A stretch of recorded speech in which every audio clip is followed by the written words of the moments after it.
What's going on, everybody, and welcome to the PS4 Tournament's Open Series for the month of November, happening right now for Soulcalibur 6. My name is Vicious, and with me is Ebonic Play, who has been doing nothing but labbing all the battle adjustments that have happened this past day. I hope you're feeling well. You've been killing it all week. Tell me a little bit about what's going on with you first and foremost, as well as what we could expect for today's bracket. Yeah, well, obviously you just talked about the fact that the game has changed a little bit. There was a most recent patch happened. That's going to become prevalent, and I will talk about that in just a moment. But thinking about today's bracket is probably the most important thing, because normally we talk about EU being the pinnacle of consistency here in the Open Series. That's because we see a lot of familiar faces a lot of the time. And so let's go ahead and take a look at those champions that we saw previously. So normally what we're seeing on the EU side is going to be Rufus or Keeve, right? That's just kind of how it's been. And that's what you guys can see there for the month of EU. NA champions as well, if you guys are interested in that stuff. It's Decree and Cry Wolf over there. But what we're going to be seeing today is a lot of Rufus and a lot of Keeve. However, last month there was a bit of a monkey wrench thrown in Keeve's normal, excellent top two placing, and that was B-Boy Skyzo taking second place instead. But otherwise, Rufus still being able to do it. So I feel like considering who we have in the bracket today, we're going to see some very similar stuff. And I mean, hey, we can check out this bracket right now.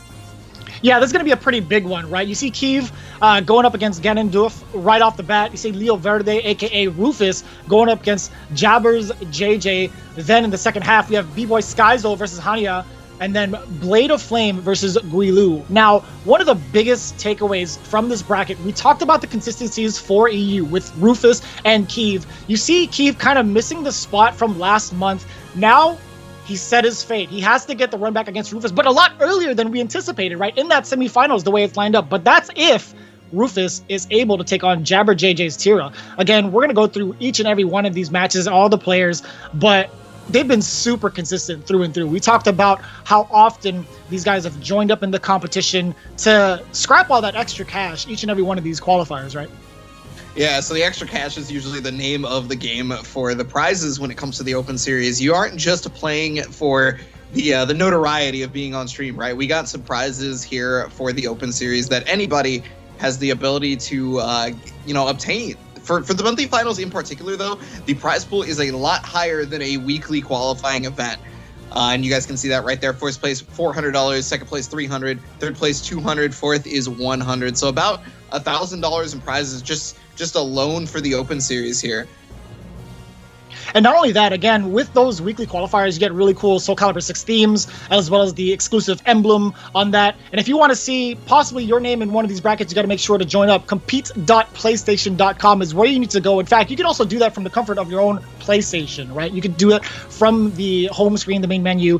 Do whatever you need to do in order to showcase your talent and your skill. If you think if you got what it takes to show up to the big stage, why not prove it? Again, compete.playstation.com is where you need to go, as well as all the information as to who has been winning a lot of these. As we mentioned, it's been a lot of Rufus, a lot of Keeve, but some of these folks are returning. Again, some of these names you might find familiar from an event not too long ago, I believe, the Soulcalibur 6 Online Challenge, EU West. A lot of these folks coming from there, showcasing immense skill, and it's very exciting to see them back at it again in the top 8. Yeah, so with all that happening, though, that was a very recent thing. And another very recent thing that happened was that this game got a patch, which changed not only a lot of the balance, but a lot of the system mechanics and things like that. So regardless of that normal consistency, depending on how these balance changes affect the players, could maybe change what's going on here in the Open Series. So a couple of the things that I particularly think to be the most effective changes for the balance patch that just recently happened, the thing that may be more notable than others are things like the adjustments to vertical attack tracking. This one's going to be a little bit more in depth, but basically in Soulcalibur 6, if you're not very aware, you're on the official PlayStation channel and you don't usually play Soulcalibur 6, vertical attacks can normally be sidestepped, right? They're vertical for a reason. You can kind of dodge them by sidestepping, right? However, in the previous patch, there was a lot of trouble sidestepping them. They were very good at tracking the opponent's sidestep, and so normally what would be the counter to them was not exactly doing as well at countering it as it normally should. However, this patch, that has changed. vertical attacks do not track as well. There are some very specific scenarios where vertical attacks will still track the same way they did before the patch, but other than that, they have been changed quite a bit for that. The next thing is when you are in Soul Charge or your opponent's in Soul Charge, that character that is currently powered up by Soul Charge is doing more damage on average, right? That has been lessened to a smaller degree. You're still getting the extra damage, but it's not going to be nearly as much. So you may not see characters explode quite as much as we saw in the previous events here. And then the next thing is going to be the command grabs. Command grabs, normally you would have a lot of advantage if the opponent broke the grab, was able to be able to stop the grab from initiating. The person who did the command grab would have a lot more advantage, but now it's going to be a little different. There's not only less advantage, but you get pushed back further. So there's less of a chance for the opponent to be able to attack you, and it's a little bit easier as the defending player to get away. Oh, without a doubt. When you talk about some of the vertical attack tracking changes, I'm kind of curious to see how that's affected some of the players we have in our top 8, right? Just right off the bat, when we're looking at the quarterfinals between Keeve and Ganondorf, we have Keeve rocking that Nightmare, who has, again, just immense damage, wielding the Soul Edge to kind of pretty much bully himself in and out of positioning. I'm kind of curious, do you think, like, out of the top 8, who, and from the characters we've seen and what we're assuming to have played for the main characters, which one, is feeling that the most when it comes to that change in vertical attack tracking? So it was going to be Talum, but they ended up actually changing that character so much that she may actually be able to deal with the vertical attack tracking. Nowadays, I'm gonna say it's probably gonna be Nightmare. The reason being a lot of his high damage things are on the vertical buttons specifically. Nightmare, he's got that drill that does more damage than most combos, and it's a single attack. Yeah. I've seen that drill time and time again, yeah. this character, he just exudes damage, right? That's just his thing. He just has more damage than most characters because, he can be in a powered up state using the armored attacks and things like that. We call that the terror charge is the powered up state, and the armored attack we call revenge attacks, right?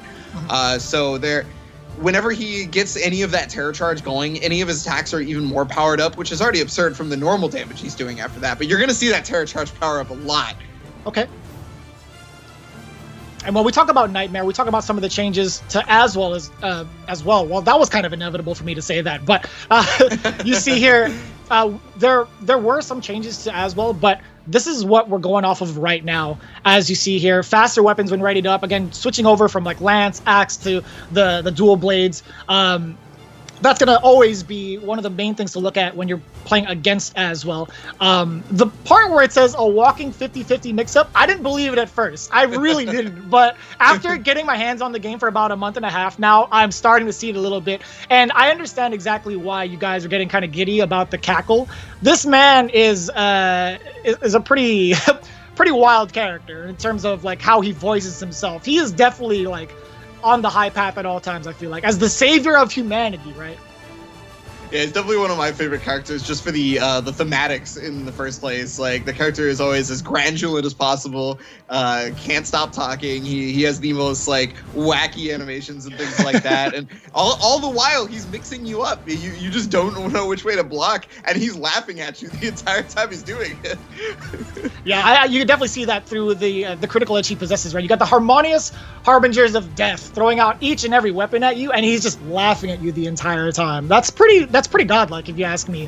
So we've already established what's going on in the top 8 bracket. We're going to get right into the first quarterfinals match of the day. Again, it's going to be between Keeve and Ganondorf. Both of these players absolutely consistent. Again, Ganondorf showing off his skill with that as well too. So very excited to see it. Again, I think when it comes down to the matchup, Ganondorf does a pretty decent job mid-range to close range, even being able to poke with that axe low.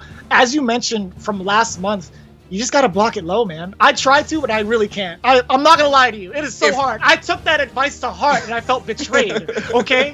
I felt absolutely betrayed. So I dropped my Halmaru, and I went straight to Aswell, just to let you know.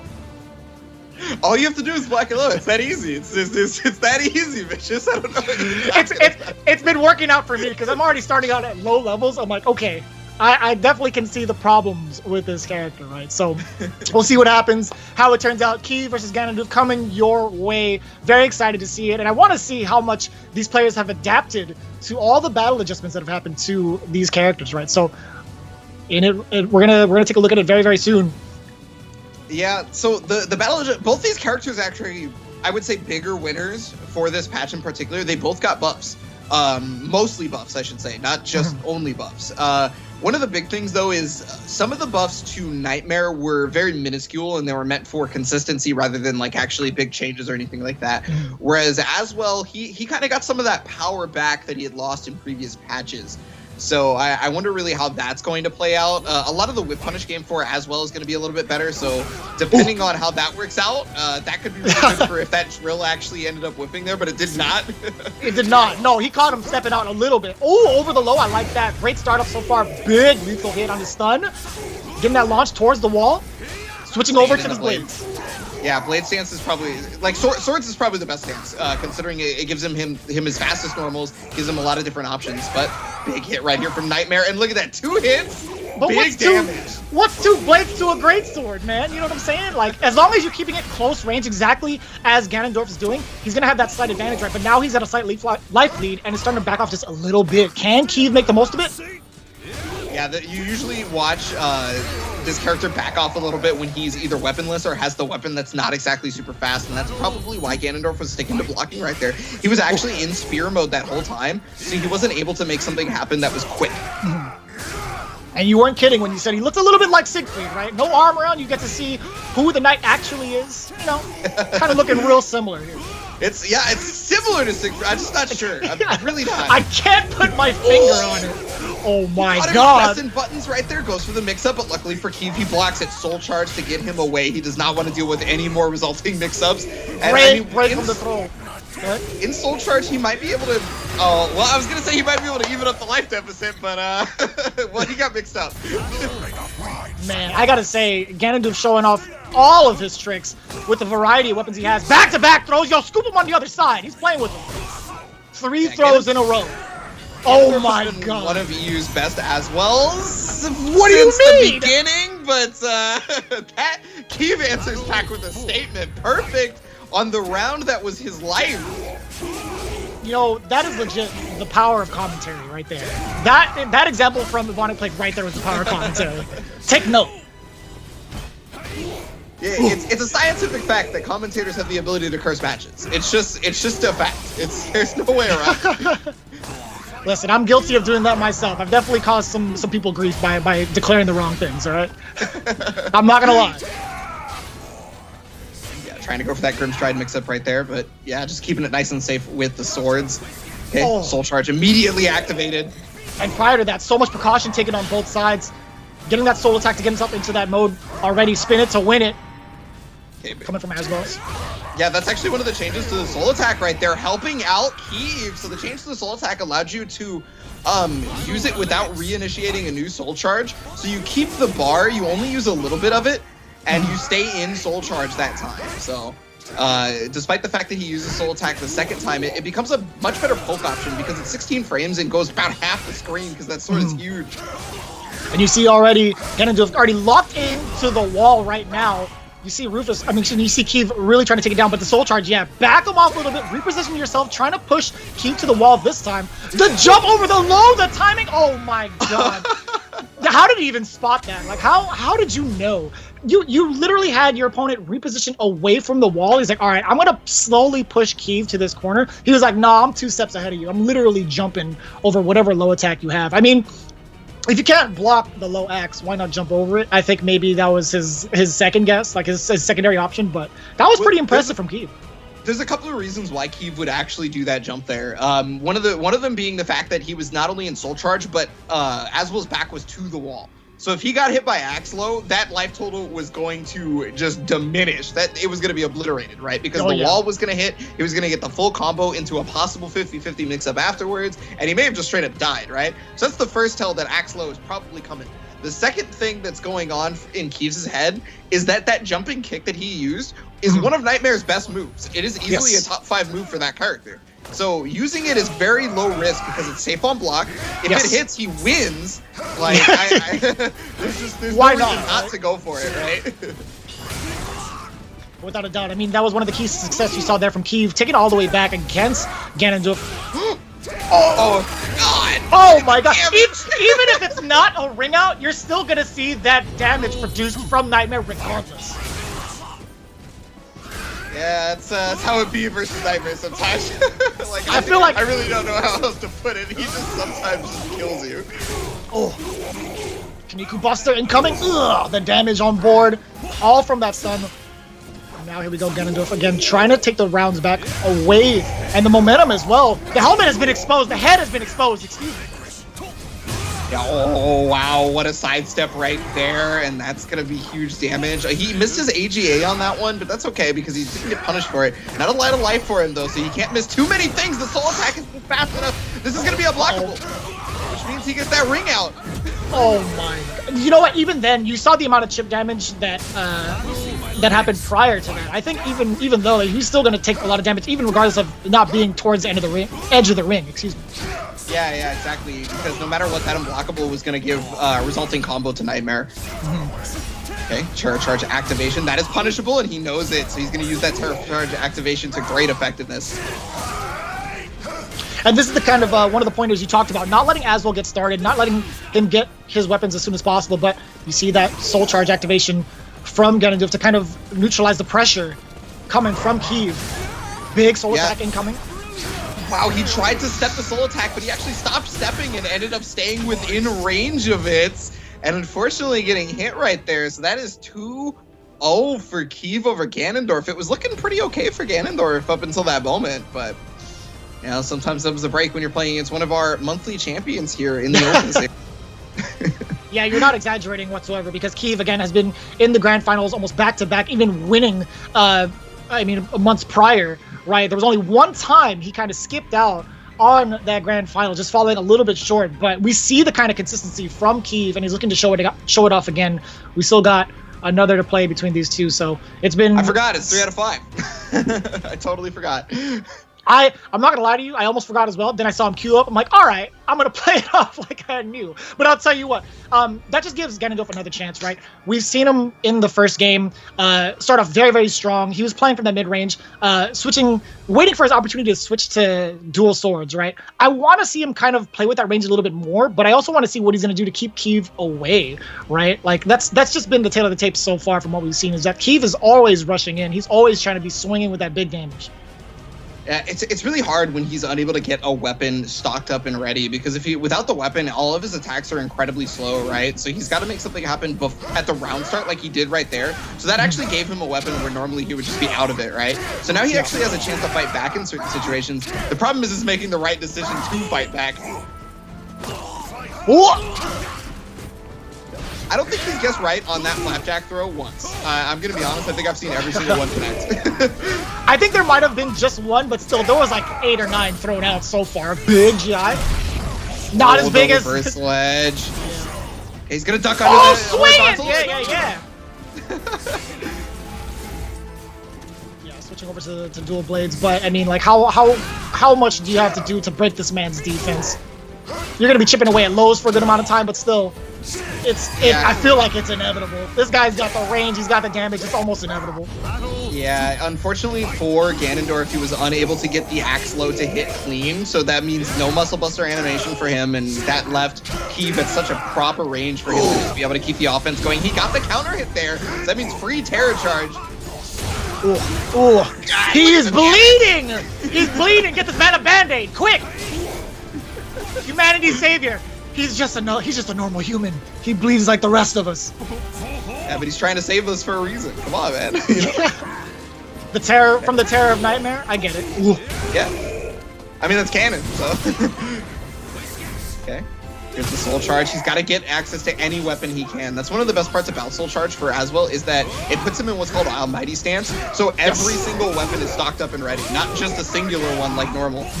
Oh, 6B! That's gonna connect. It caught him walking forward, I guess. And when it looks like he was down and out, that Soul Charge saved him. take a look at the other side when it comes to meter. Keeve is fully stocked up. He's got 2 bars waiting to go, too. Having extra meter and being able to use it effectively is such a strong portion of Soulcalibur's game. Nice duck on the throw, but no full punish, unfortunately. Great step. Oh my gosh. Just swinging away. Big sword, big damage. Yeah, if you back tech on that situation and Nightmare goes for soul attack, that is a guaranteed hit. So forward throw gonna hit on that one. Man, just tossing him like a ragdoll. Back-to-back throws towards the wall. That's the funny part about Nightmare is he actually can't throw you towards the wall unless his back is on it, because both his forward and back throw you backwards. He's like the only character that does that. Oh, catching the Ukemi again. Yeah, that's the same time. He's gonna get this unblockable up against the wall. Big damage. Jeez. Pinning up against the wall over the ledge, and he makes sure he gets an extra hit to ensure the ring out. Keeve playing it well, playing the positioning well, making sure he locks down his opponent and gets that unblockable. That is ridiculous damage, and just the positioning overall, he's bullying him to no end. But the fortunate thing about this is it's double elimination, so it's not going to be the last we see of Ganondorf, right? No, definitely not the last we're going to see of Ganondorf at all. I feel like this is a player who has shown to be incredibly strong throughout, just even prior to the Open Series, right? Has been one of the stronger, as well as in EU before this. So if we see him again on stream, I would not be surprised at all. However, the level of competition in the Open Series right now has proven to be some of the best that the EU has to offer, even outside of the Open Series. You know, earlier we were talking about the online challenge for Soulcalibur, and you notice in this bracket, you see a lot of similar names that we had seen in that bracket. Mm-hmm.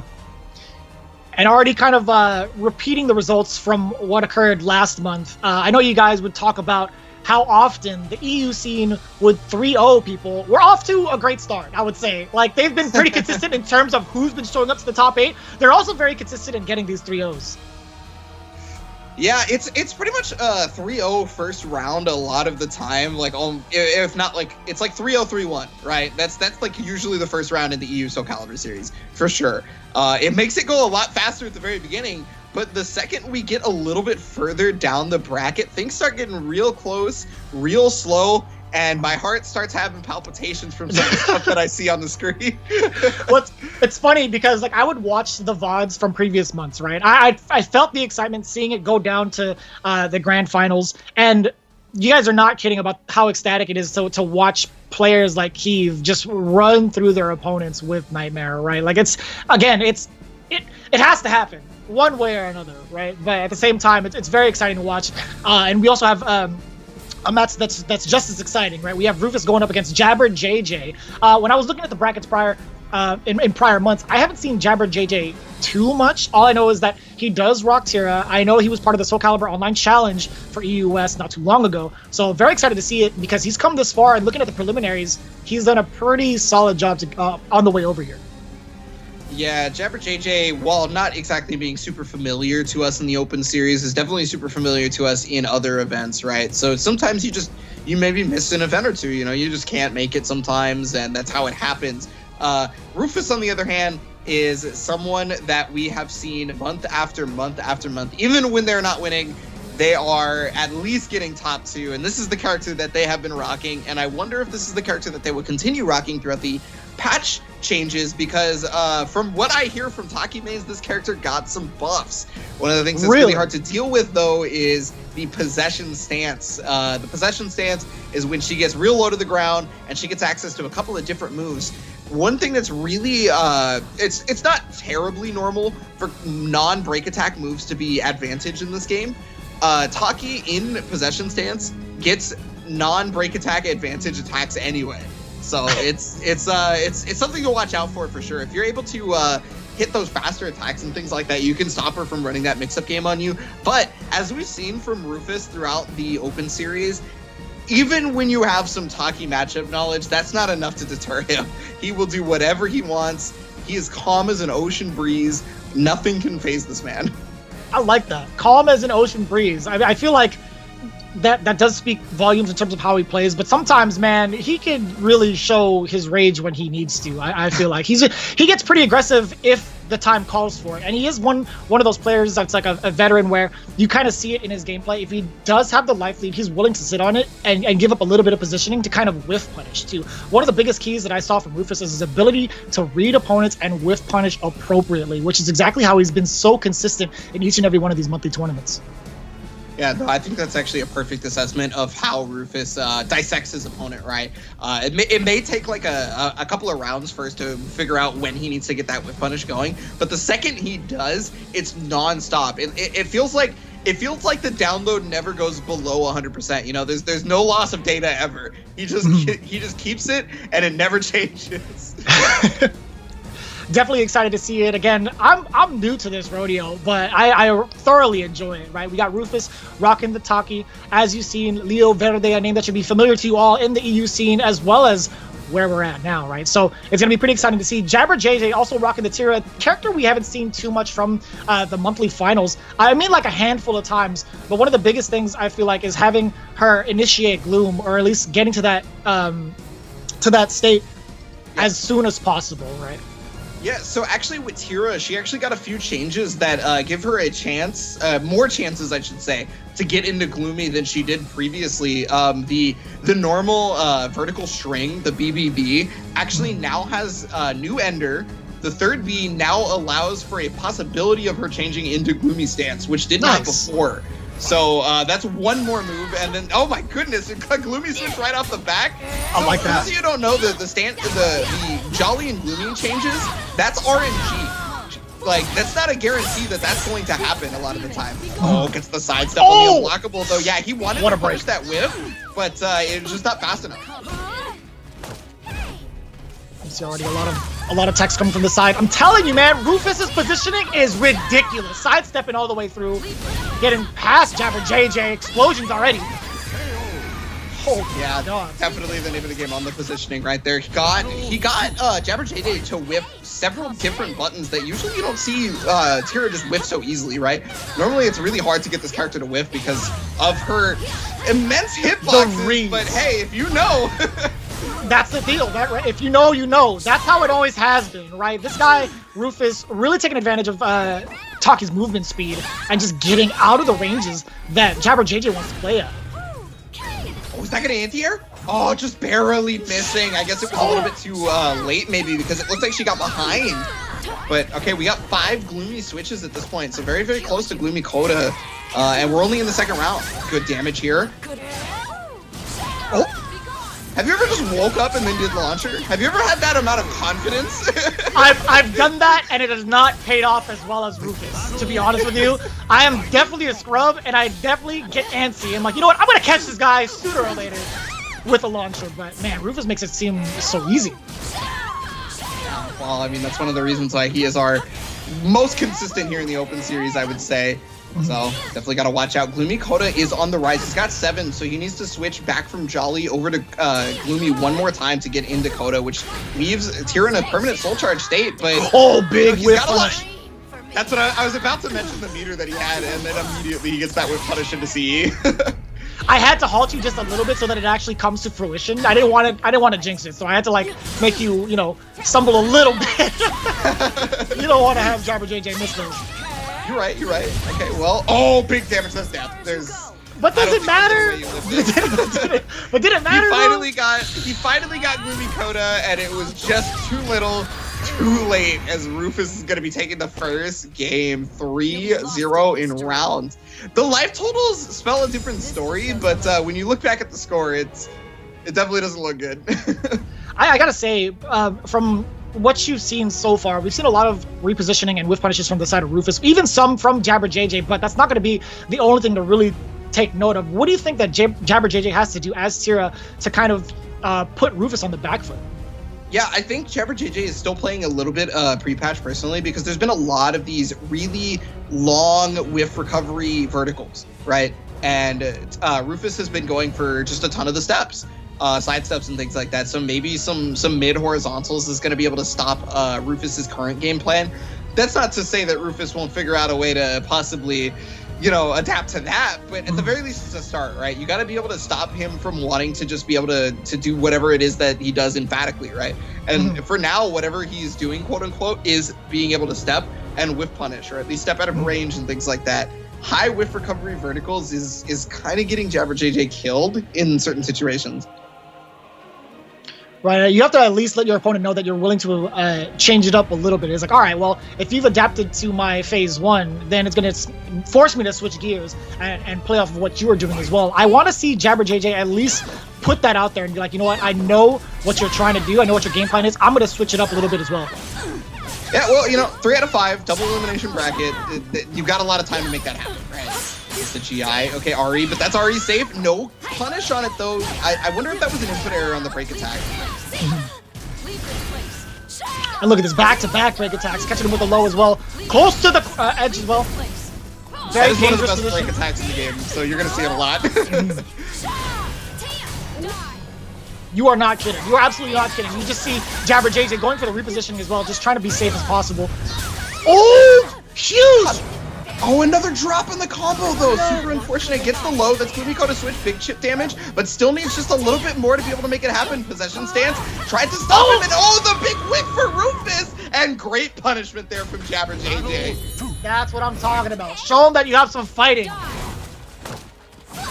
Sometimes it gets a little. You got a little startup on your boot sectors. You gotta compute a little bit harder, and then the things get going. Already off to a strong start, forcing the soul edge already. Yeah, I'm really surprised. You don't see a lot of defensive soul charges from Rufus. The soul charge, excuse me. Offensive and usually Rufus then changes the tide, and I guess that's still what's happening, regardless of it being a defensive one. Okay, good Abare there to be able to catch him off guard. And I do like this play from JabberJJ, significantly toning it down, right? He's not whiffing as many normals as he was in game 1. He's keeping it compact and making sure all of his attacks are deliberate. Oh, great punish on the RE. That was what he tried to do in the first game right there. It ended up whiffing, but this time it shows beautifully. Try that defensive soul charge, but to no avail. Rufus cleaning it up afterwards, diving on the way down to ensuring that Tyr is dead. Yeah, you gotta make sure. And I have to point out, Gloomy Coda is on deck right now. One switch into Gloomy will get Tyra into that permanent soul charge state. And since she doesn't have any bar, that's probably gonna be a big help, especially considering her guard gauge is at the red right now. Oh, that's big damage, yeah. AAK, and then finally back-to-back AAK. So that string is actually a natural high, right? So normally after you get hit by that several times, you're gonna want to duck. That's why Rufus immediately went for the mid launcher, is because after a couple of times, JabberJJ is probably like, okay, if he's gonna keep doing this, I better duck. And then you get hit by the launcher because you ducked. And then you see Rufus kind of stop it at the second hit too, just trying to check what JabberJJ is gonna do on movement. Oh boy. Definitely feels like he's got to read to the new game plan that JabberJJ is going to. It doesn't matter. Still looking great on his download. Unicode activated, but no, a prayer and a dream at this point. Rufus still on offensive pressure right now. There is the break attack on Wake Up. I ask again, Vicious, have you ever had the gall to wake up with such slow attacks? Whether it's launcher or a break attack, Rufus, again, he just makes us seem like mere mortals. He really does, from a spectator point of view and even in the ring. That's why we're both here where we're at. I want to make sure that you guys understand this. Like, I don't want to step in the ring with Rufus, not ever. No, I get why he did Wake Up with break attack at that point, because Wake Up kicks from Taki is a Taki-specific option. Only Taki has this, right? Where she can do these Wake Up kicks that fly across the screen. But these wake-up kicks are also a vertical, which means they can break the opponent's guard. So JabberJJ went for the GI, the guard impact, to be able to stop that, because that's exactly what he expected. But Rufus knew that he knew that I knew that you knew that he was about to go for that, because that's why he did the wake-up break attack, and it worked out beautifully. I can't. There's too many layers, dude. You might as well make a double-decker sandwich at this point. I can't figure it out. I can't eat all this. I can't eat all this. You want me to finish this in one sitting? There's no way. There's no way. I'm a hungry man. I'm sorry. Listen, I got you on the next Postmates game. You let me know, man. I got some food delivered your way. But in the meantime, if Rufus doesn't get you filled with action, then I don't know what else to tell you. You let me know. All right now. We're going to see if he's able to make his get up on that, because Tiraoki is usually pretty strong. Okay, that's the Rufus staple right there. Go for the same option 3 times until you show that you can stop it. If you can't, I'm just going to keep doing it. Oh, without a doubt. If it ain't broke, don't fix it. That definitely applies to fighting games as well. Absolutely. Without question. Goes for the break attack, trying to get the plus range, but great duck right there, trying to get the throw, but it's only a side throw there. It is techable. Big damage here, though. Oh, just not enough. One more touch. Unless Rufus has something to say with that launcher. So, Taki 3B is fairly quick, right? But not only is it fairly quick, it is one of the only natural launchers in the game that is safe on blind. That's like, not fair. That is just not fair. It's like, why not throw it out, right? Like, it's just a good option. And it also has not been stopped once, so why not? Oh, man, back to the wall already. Oh, A6 lethal hit. I wonder if that's going to do it because of the wall. No, it's able to tech out. Oh, this is going to be huge, or at least the start of something great for Jabber JJ. He's going to be plus here. Oh, no, maybe I was wrong. No, you're correct. What happened there is Taki, I believe, has an I-10A. So even if you're plus, if you don't press your fastest button afterwards, there's a good chance she's just going to beat you anyway.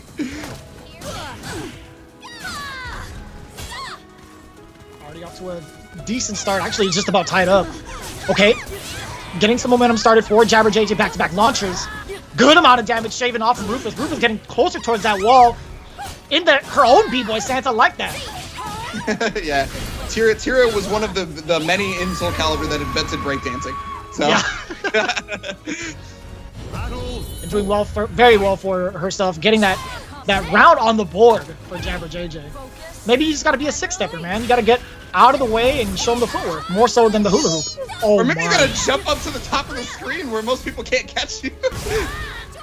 I mean, that would work out pretty well. I know you mentioned this before, where anti-airs are very, very difficult to even try to implement, because this is not that kind of game, right? Yeah, this is not the game where you're normally fighting in the air. There are characters who have options for that, but it's not exactly prominent, right? 100%. Oh, big lethal hit right there, though.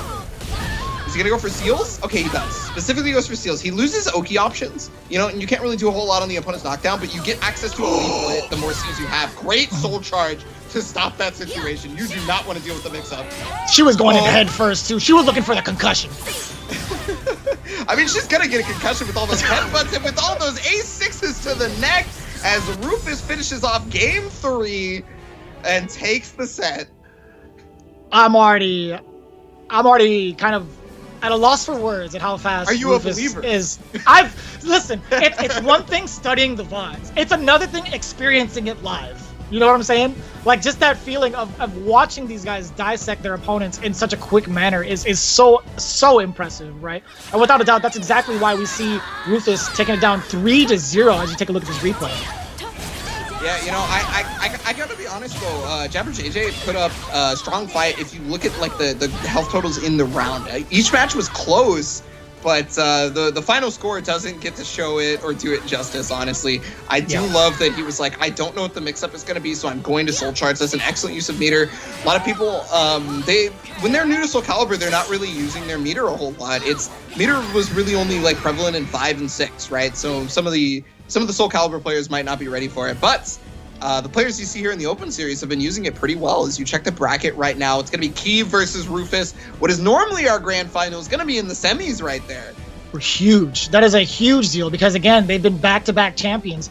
Rufus a little bit more than Keeve, but either way, they've been absolutely consistent, right? We are moving on to the second half of the quarterfinals.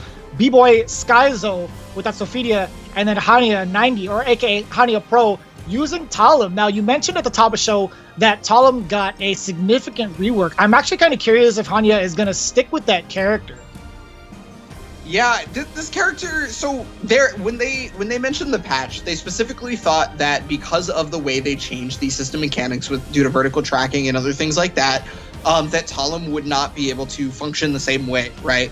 So as a precautionary measure, they gave her, I think it was 6 new moves, a new charged up state, which heals her on activation, and then they reworked a bunch of her moves to ensure that they were able to work with the change of the system mechanics, right?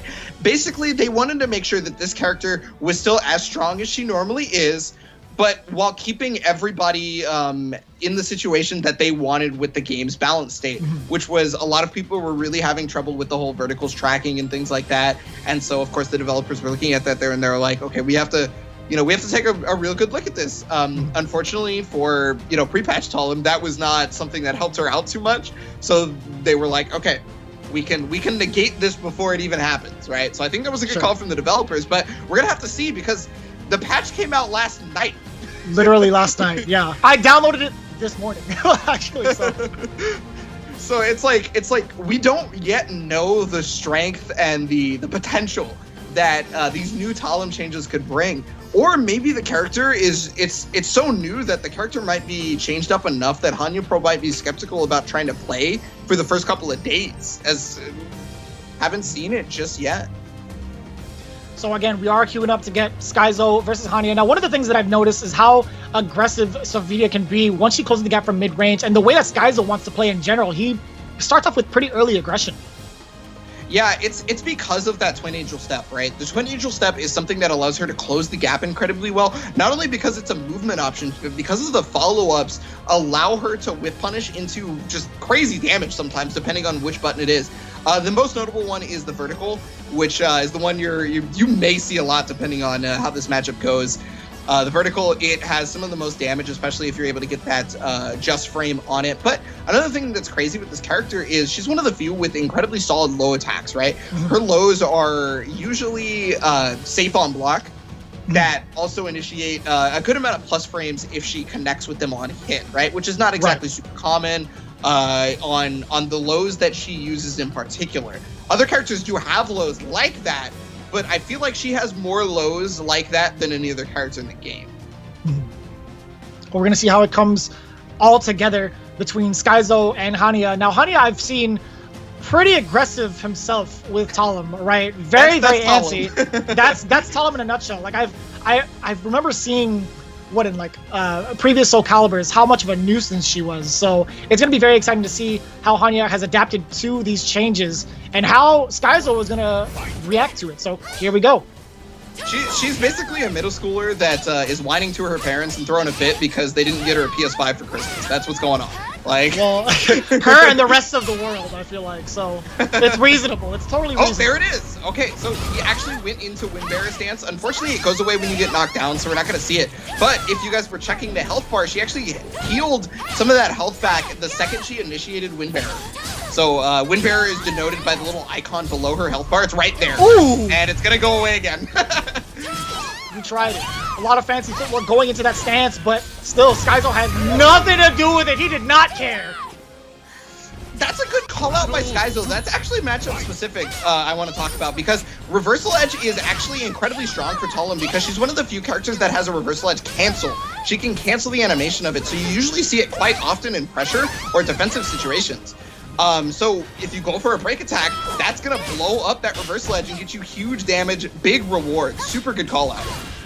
And you see the range that Skyzo's been playing at, right? Just backing off just a little bit, waiting for a whiff punish to force Hanya to kind of move in. And it's been working out very well for Skyzo already towards the edge, but still Hanya is trying to reposition as well as getting her attacks in. But still that mid-range poke, that would have been a huge heal if that connected. Oh, maybe caught the backdash? Yep.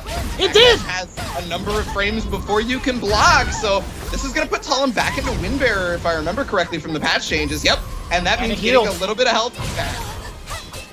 So that means powered up normal attacks now. Depending on what pressure situation that Hanya Pro tries to put out, this could be very hard to deal with, but no, gets the knockdown! I love it. People with Skyzo is basically making Windbearer a non-factor. Ooh. Yeah, I think that's the longest we've seen Talum in that stance, right? I think for the most part. Thus far, we should say. Yeah. That big whiff on the GI right there. That's going to allow for some good damage here from Hanya Pro. Unfortunately, the life deficit is quite a bit, right? So he's got to find a way back in. But again, the whiff pun is clean and great positioning there from B-Boy Skyzo. Oh, wind cannon. Oh, huge. I'm sorry to interrupt. It's just that damage. No. Go ahead, please. The damage was ridiculous, but again, Skyzo still has that significant life lead. Big heal. Okay. Oh, the taunt, but she was getting the flick of the wrist going, right? But still, sidestepped out of there. The whiff punish was on deck as you know, as aptly named, the queen of whiff punishes, right? We've seen it time and time again thus far. Yeah, not only is she like the queen of whiff punishing, but B-Boy Skyzo has such an immaculate understanding of how to space and where to step, right, to make those whiff punishes happen. I mean, that's just kind of like what happens when you play a character to this level. When you're a specialist like this, that just comes naturally after a while. Soul charge, it's going to splatter to the ground. Oh, and then the heal coming in through. Big guard crush. You're actually dead. You're actually dead. That was a guaranteed guard crush setup from B-Boy Skyzo. He specifically dropped the combo to ensure that that guard crush was going to happen because the resulting combo was going to do more damage. He knew it was going to kill. Very, very smart play there from Skyzo going up against Hanya Pro again. This is, I feel like every time I've seen Hanya play in the beginning of like a top 8 series, out the gate, just going ham. This is, again, a testament to how scary Skyzo can be with Sophia being at that mid-range, ready to whiff punish. She's like, you know what, I'm going to outmaneuver you this entire set, and I'm going to show you why you shouldn't be throwing out these attacks as freely as you were in prior monthly tournaments. Yeah, I feel like this is a surprising amount of knowledge versus Talum as well on B-Boy Skyzo's side. This is a character that not a lot of people play, right? Talum is not very common. So to have that character knowledge is quite surprising because that's something that you have to lab out by yourself a lot of the time. You're not normally just able to play against this character on average, right? Mm-hmm. So we'll see what happens here. Can Hanya get himself on the board? Yeah, I think changing up the timings is going to be a real nice thing because it felt like B-Boy Skyzo had a knowledge of that, but hey, I think that's exactly the change, right? Like, you change up the timings, you make things happen, go for double throw, and it works out, hey. Ooh. Changing it up significantly. Already pushing Skyzo to the wall. A huge difference when it comes to the stage changes too, right? Like, you're just seeing how flawless that was from Hanya. Yeah, a little bit less verticals and a lot more tracking step, right? Unfortunately, getting launched right there is going to have to deal with the unblockable. Does so very well. Oh, firing back on all cylinders. Oh, wait a minute. Okay, trying to go low. Oh, that was tricky. Okay, that's new. Oh my goodness. Win Bear Estate giving that extra advantage, extra moves. Okay.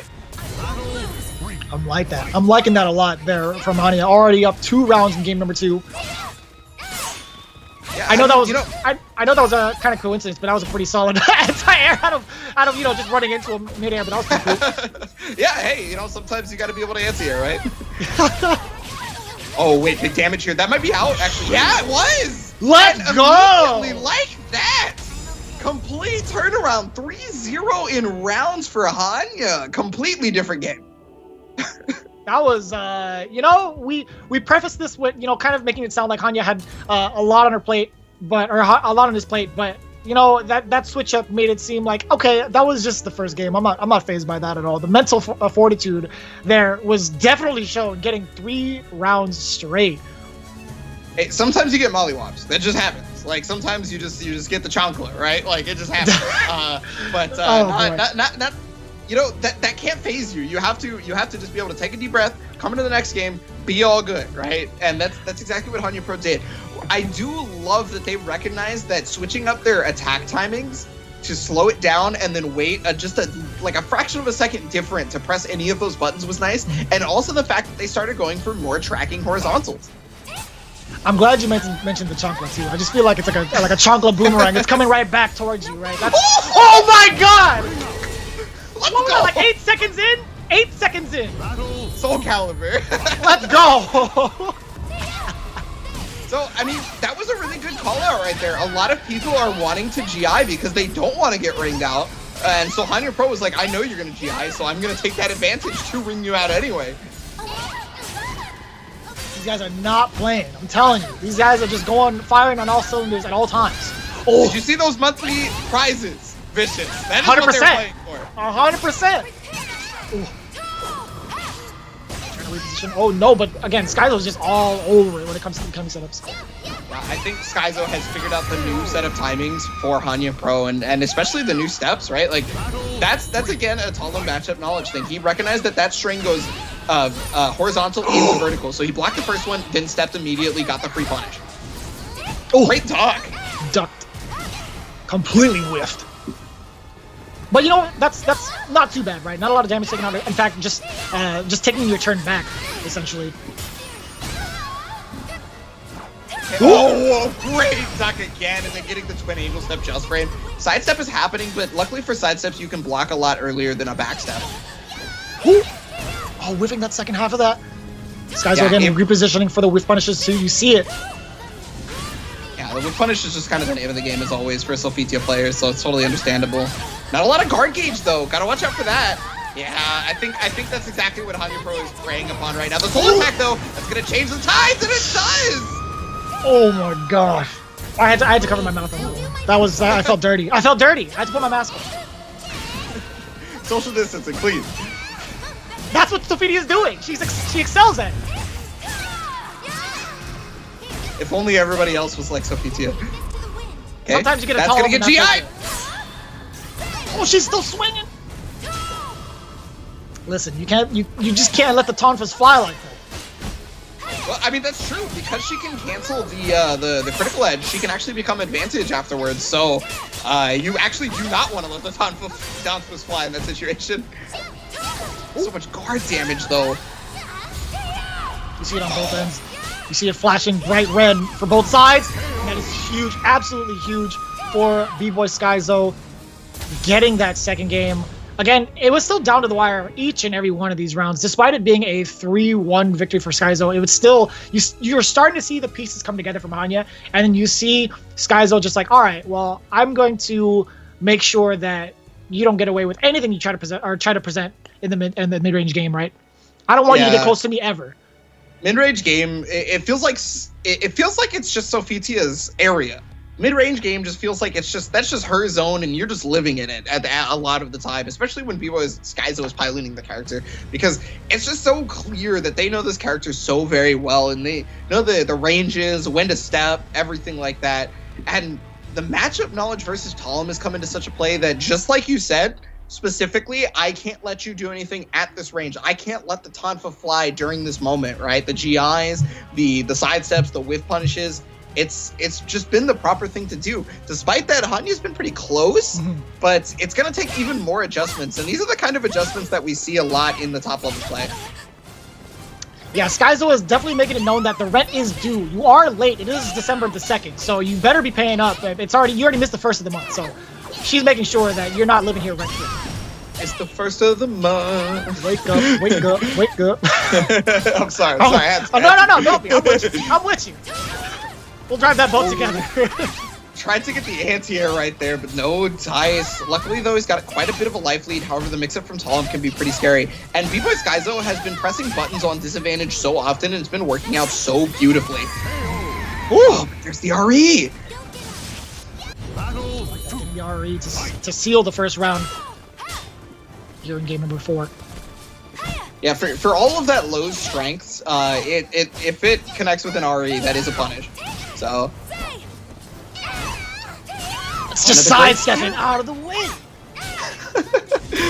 Wow, no punish on that, huh? Yeah, so that I believe is at least -12, which means her Wall Rising B should be able to punish it, but I guess maybe we're just not looking for it. Soul Attack is going to connect, allowing for a mix-up, but no, doesn't want to deal with it. I do love the risk-reward decision here from B-Boy Skyzo. He recognizes, like, hey, if I hit this attack, even though I'm at disadvantage, I just win the round. If you hit me, I barely take anything, so I'm just going to do it. Yeah, I feel like that decision was definitely influenced by the amount of life lead that Skyzo had, right? I feel like if it was a different circumstance, it would have been a different outcome. But again, just good awareness there from Skyzo all around. It's looking very reminiscent of game number 1, right? Again, you see Hanya just trying to push his will through, but Skyzo just being that unbreakable wall right now. But as I say that, the tides have turned. Yeah, unbreakable wall and the bulldozer on that one. It definitely seemed pretty breakable at that point with the wind cannon. Good lord! Oh, we can't speak too soon. We do have 2 bars on deck for Skyzo as well. Oh, good job letting go of that reversal edge right that moment. But there was the sidestep on the reversal edge. Rock, paper, scissors. No. Getting the C. It's not gonna die, but I mean, hey, look at that light. Yeah, bringing it right back to just 1 touch, and that's all she needs. Mid-range, she's swiping down. Yeah, a lot of people look for the low, but when you have that little amount of health, the entire move list becomes a mix-up at that point. Okay, no punish on that, but okay, gets the resulting. Oh wait, is that over? Very close, very close. Over it is. I was gonna say that juggle is gonna be closer to the wall, right? It's gonna make sure it's gonna get that ring out, and just like that, all tied up here in game 4. Great spatial awareness right there from Hanya Pro to recognize, like, I'm this close to the wall, I can do it. Oh, speaking of spatial awareness. Yeah, Skyzo has definitely shown a lot of that, spinning that bar early as well. I mean, you had to. You already had maxed out. So I don't blame you. Okay, Soul Charge. Doesn't want to deal with the stance mix-up right there. Oh, great step. No punish. Back escape. She still is in Windbearer too. She's going to get a lot of damage if she gets one more hit. Oh, but yeah, the miss on the unblockable or untechable throw, excuse me. I love the button presses, and that should kill, right? Oh, there it is. That just looked like it hurts. She even like readjusted herself to make sure she landed appropriately. That's nasty. That's actually pretty nasty. Yeah, it's everybody's favorite throw in this game. Everybody loves it. So that's going to do it for B-Boy Skyzo making it through 3-1 right there. Hanya Pro was... It felt like Hanya was getting more and more accustomed each round. But B-Boy Skyzo, that's just kind of the thing we see in the top level play, right? You see adaptation on adaptation. You know, you change your timing up. You know, you think, okay, if I do a horizontal here where I used to do a vertical, they're going to catch the step. And then, you know, it works out for a round. And then the next round you try it again and they recognize it. They become privy. And, I mean, no matter what, the entire time, B-Boy Skyzo was on that with punish game like nobody else. And you saw kind of a cycle, and I'm glad you mentioned that, right? A little bit of a cycle there from Hanya, just he's making the readjustments towards B-Boy Skyzo, right? Skyzo, again, appropriately responding, and then I felt like Hanya went back to that original game plan for game number 1. Very aggressive start. Again, had it down to the final round. If you thoroughly look at the VOD, you see Hanya very, very aggressive at the start, and then slowing it down and really changing that pace. He went from aggressive to kind of waiting for B-Boy Skyzo's reactions, and then a hybrid of both towards the end of it. So that was pretty impressive either way. Again, it did result in the 3-1 from Skyzo, but we still have plenty more to see from Hanya as you see the bracket 3-1, Skyzo moving on. That gets us ready for the upcoming match between Blade of Flame and Guilu. One thing I do have to note is we got updated in real time. Jabber JJ fell to Ganondorf 3-0. That's pretty surprising. I'm not gonna lie. I thought that match would be a lot closer, but hey, I mean, you know, sometimes them's the breaks. I would have loved to see that, just that interaction between Tira and Aswell, because again, for some of us that are kind of getting into the scene, you really have to really grind out some of these matches. But this is also the best way to kind of see what your character is capable of, right? In certain matches, again, having guys all tune in to each and every one of these monthly qualifiers is honestly one of the best ways to level up, to be honest, because you have some of the best players representing the EU, and it does not even stop. We have another Tira on deck, speaking of which, through Blade of Flame, and Guilu rocking that Yoshimitsu. Yeah, Guilu, while a new name to the Open Series broadcast, not a new name to people playing Soulcalibur online within the EU, right? Guilu actually ending up, I think it was 5th in the Soulcalibur Online Challenge for the EU West side this past week. So that's like an incredibly strong placing, honestly. That bracket had the likes of other people who are in this bracket right now, like Keeve, for example. So if that doesn't give you a little bit of an idea of what's going on when you get 5th place in that kind of bracket, I think you'll probably see it in these matches right here versus Blade of Flame. Gonna look at one of the characters that we're gonna see here. Tira, we saw a little bit earlier. Gonna see it from Blade of Flame again, more than likely. This character has everything, right? Everything except for a full screen projectile. In which case she becomes a full screen projectile because she jumps to the top of the screen and then dive kicks you. So. Let it be known that a character with a dive kick seems to be pretty solid, but you know, we'll see if that really comes out from Tira. Again, as you mentioned, jack of all trades, gloomy mode gives her those stronger options, and we have to see that, right? It has to be something that Tira needs to get to as soon as possible. Yeah, it can be a little bit difficult though, unfortunately, because sometimes people are, you know, privy to Tira matchup, right? And so what some people aren't aware of is that if you hit Tira while she's in Gloomy with a break attack, and I mean on hit, not on block, she actually forces switch to Jolly. It's a really unfortunate thing because it actually doesn't happen the other way around. If she's in Jolly, hitting her with a break attack does not force her to Gloomy. It's only to her detriment. Oh boy. Well, we'll see how it turns out. Again, Blade of Flame using that Tira and Guilu as Yoshimitsu. There was a little bit of a banter going on in the lobby as well, calling out each other's ranks. You see the S rank coming from Blade of Flame and then the D rank coming from Guilu, but you can't sleep on him based on the rank. I hope he didn't set himself up for failure, calling him out on that. But of course, it's all for fun, right? These guys are pretty much, they're not talking that smack and actually meaning it. At least I would assume. I would hope. I don't know what goes on in the inner minds of these players sometimes, so I guess I couldn't tell you for sure. But here we go, first match underway and on the Sam Show stage. I did like the little cameo from the Sam Show judge. Yeah, Shobuari. Yeah, so sick. Already with the meter still, that's probably gonna come into play quite a bit right now because the first round a lot of the time is usually set up for Yoshimitsu, unless of course he just randomly gets a ring out because that's what this character's great at. Oh, but, yeah, without a doubt. A lot of his highlights specifically to take that bar so that he has a lot of bar to work with later on. You see both players just kind of moving laterally. I think again, Guilu is just trying to keep Tira at the wall. That's where he's gonna be most. Oh yeah, that's the Tier 3. Hula hoop. Oh no, yeah, Tier 3 is not enough. You gotta subscribe further for that. And here we go, Blade of Flame again, just falling at that deficit from Guilu again. Don't sleep on the D ranks. Yeah, D rank Yo, is definitely scoot him not over, indicative of this player's skill for sure. Gotta put him next to the. Yeah, you just gotta block it out at that point. You see that he's in flying stance, and you just like, okay, anything can ring me out at this point. I'm just not pressing buttons. Yeah, I feel like the ring out is no longer going to be a threat, I guess, for the remainder of this match, but who knows, right? Again, the life deficit is huge on the side of Blade of Flame. Oh, got this. Oh, the A slide B. Just frame. Yeah, that's a good amount of damage. That's going to steal bar, and that's going to put Guilu on match point here for the first game.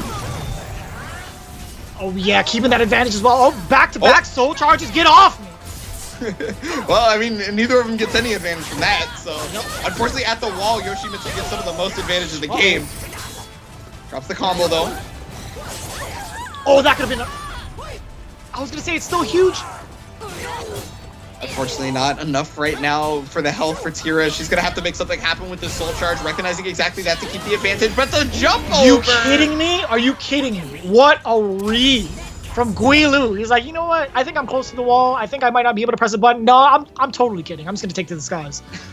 You know, that covers several options too. Guilu might not have even read the correct thing, but still covered the options that ended up helping him out right there. That jump over actually ends up jumping over both lows and mids. So I think that's probably one of the big things about that is why he made that decision. Because I mean, he's also got the life total, right? It's not even just that covers multiple options, but like if he guesses wrong once, that's okay. But guessing wrong more than once is a big problem. So we do have these guys gearing up, ready to go. Again, they're taking a slight break after the throwdown from both sides. I gotta ask you, when it comes to Blade of Flame and the Yoshimitsu matchup, when you have Tira versus Yoshimitsu, again, you saw Guilu kind of take it pretty convincingly off of game one. What do you think needs to be done from the side of Blade of Flame going into it? Yeah, it's a hard tell, honestly, because Yoshimitsu is a character with like hardly any weaknesses, if any at all. So it's one of those things where he's really gonna have to dig deep and figure out the exact times to press buttons versus Yoshimitsu, because it looked like he got counter hit a lot.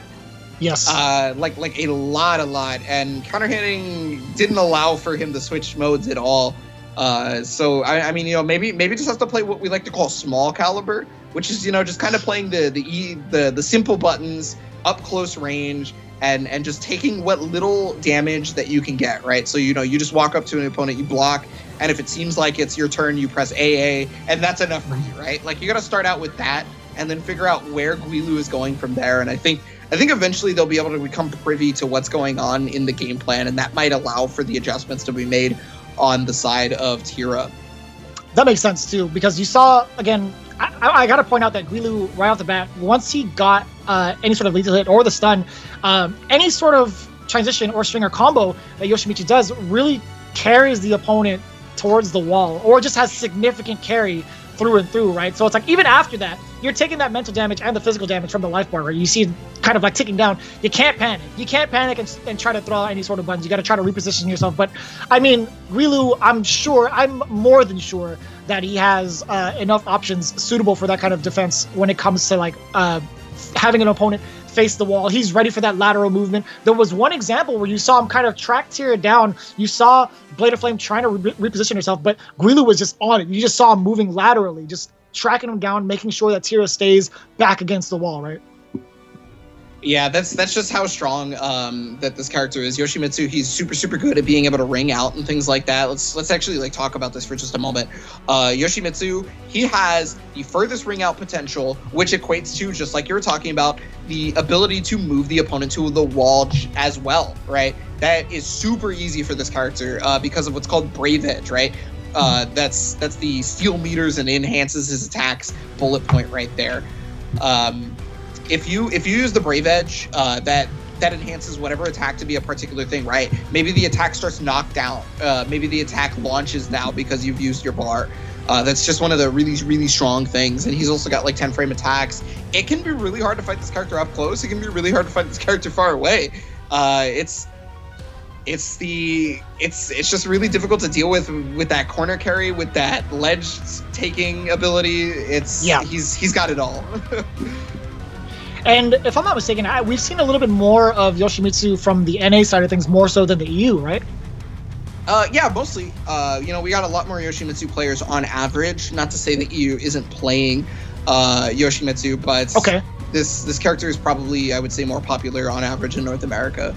You got the likes of Boom. You got the likes of like many other players. I think of Boom specifically because that was one of the first people who was like just obliterating with this character, right?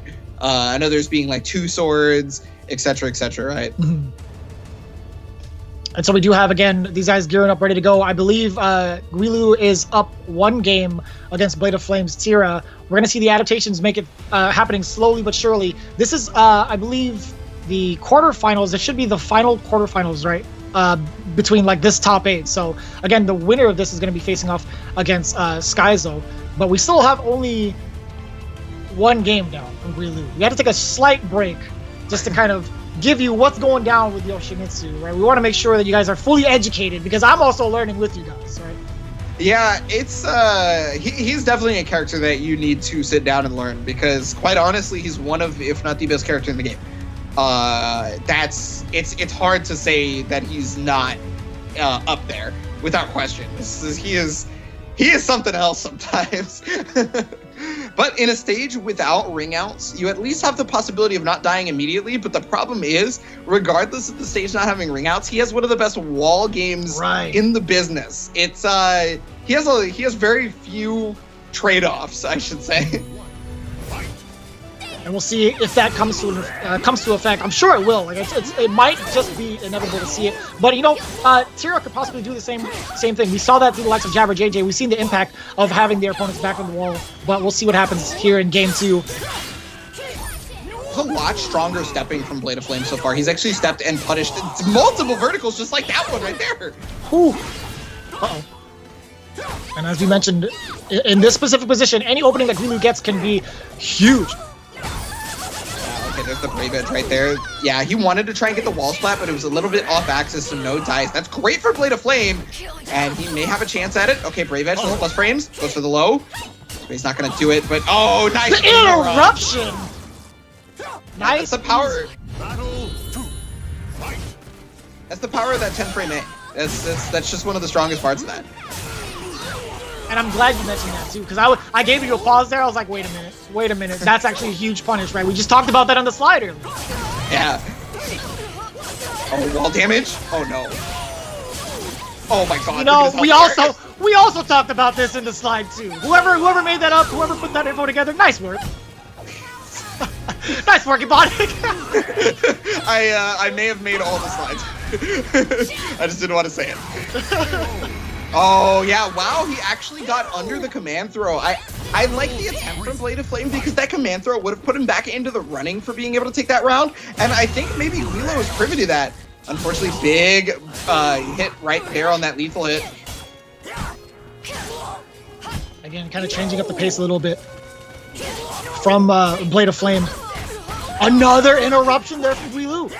Yeah, knocking on the door, telling him that his order is ready. We're here. He's definitely the one who knocks. He is the danger, but it's looking like danger is on his side. He is at a huge life deficit. Blade of Flames has been taking it a lot slower. Yeah, I think that's exactly what he was needing, but oh, that was an excellent punish. That was exactly what he needed. Got the lethal hit. Okay. Yeah, he was looking for more of a roll right there, and I like the decision right there. So for a lot of people who see that when Yoshimitsus do that, there's two things. If they do that from full screen, it's to game the meter because they understand they've already lost the round, right? The other thing is if they do it right next to the opponent, they're attempting to get a double KO so that they win the game. That's what Guilu went for right there, but because he didn't, he actually ended up getting the meter, which is, good enough. I do like that. Taking your opponent with you, that's very honorable. This is the most, like, swordsman, like, honorable swordsman / samurai we've seen from Yoshimitsu. Well, he's definitely not honorable up against the wall, let me tell you. But, oh, no punish on the sweep? That's surprising. That's going to give Blade of Flame one more chance in this game, but, oh, an easy beat. Small caliber right there. He's no Mitsurugi by any means, nor Hamaru, but listen, he definitely knows his way of the blade. He studies it a different way. He studies the blade and claps his feet. I don't know what kind of samurai does that. I'm not a Japanese historian. I'm not very well versed in that kind of thing. So somebody else is gonna have to explain that one to me.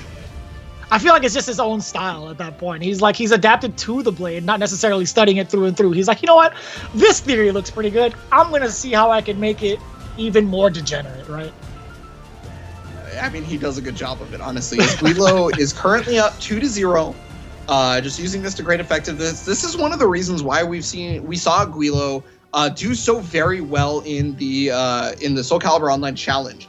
Now, specifically, we saw Guilu versus another tier player in that online challenge winning that. It was versus Jabba JJ, right? Right.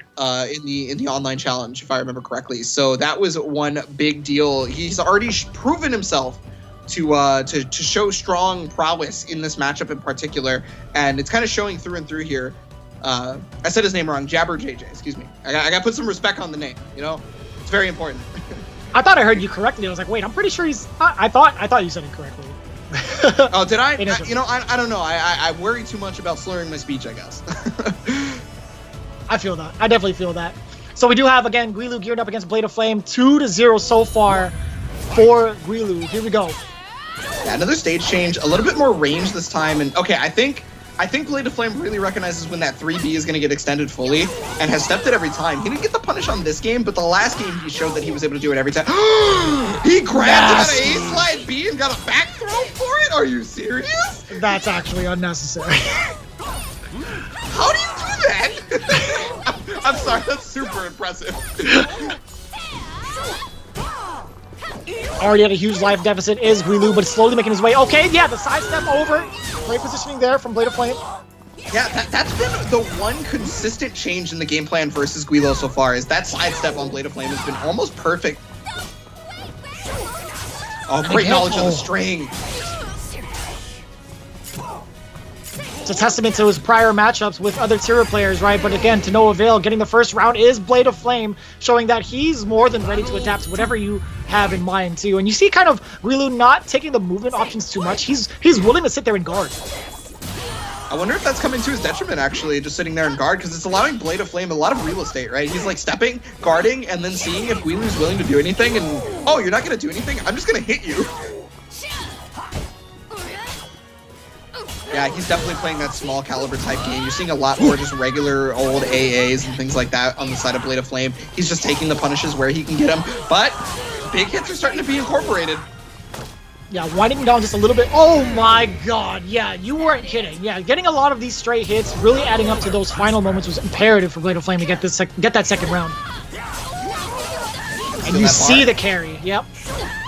Yeah, at some point, I feel like Guilu's gonna have to use that bar because right now he is, he's sitting on so much of it that it's gonna become a detriment to not. He does now have a lethal hit stocked up because he has stolen so much meter. We'll see if that comes into play though. I think it's really smart that Blade of Flame used that soul charge. I spoke too soon. And already back at full gauge. Yeah, just ducking under that. The rest of it and appropriately punishing just one hit. That's all he needed. Getting a round on the board here in game 3 for Guilu. Yeah, I mean, Blade of Flame is gonna hope that he doesn't get more rounds because at this point it is his upper bracket life right here. Catching the lows back to back. I feel like that's the second sequence we saw from him. Catching Blade of Flame out of there. You already know. We've talked about this. We've talked about how good Yoshimitsu is in carrying towards the edge of the screen and getting these ring outs.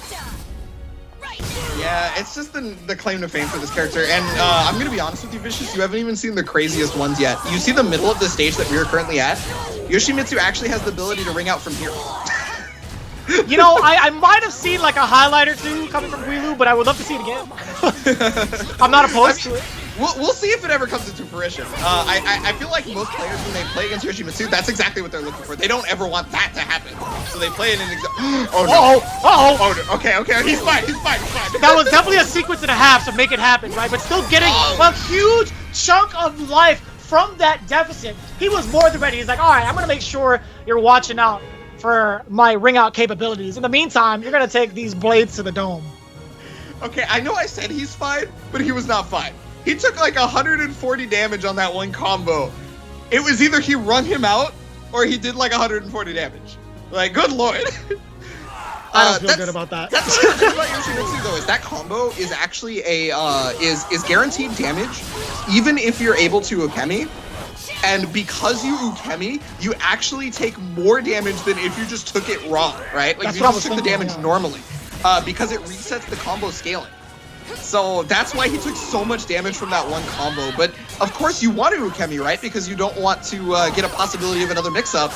And it's just like another one of those 50-50 situations. It's super unfortunate. And look, yeah, he took all that extra damage. Oh, man. It's nasty. It's nasty. I had to, reel myself back from that one as you guys take a look at the brackets and how it's turned up so far. And again, we've seen a ton of 3-0s right out the gate. The only one who's contested so far is Hanya Pro against a B-Boy Skyzo, right? But again, as we just saw Guilu take it down 3-0, he's going to be going up against Skyzo. And you see in the top half, Keeve getting ready to face off against Rufus. That's going to be pretty exciting. We see Ganondorf, again, making it through, eliminating Jabber JJ. The other Tira no longer in play. But we see down below, Blade of Flame is still trying to take up the mantle against Hanya Pro. Yeah, and so up in our next match will end up being Keeve versus Rufus that we do get to see. But I need you guys to go get some water, take a deep breath, because that match is going to take all of anyone's energy. This match is going to be the closest thing, and we're going to need a break to prepare for it. So stick around, guys. We'll be right back with Keeve versus Rufus.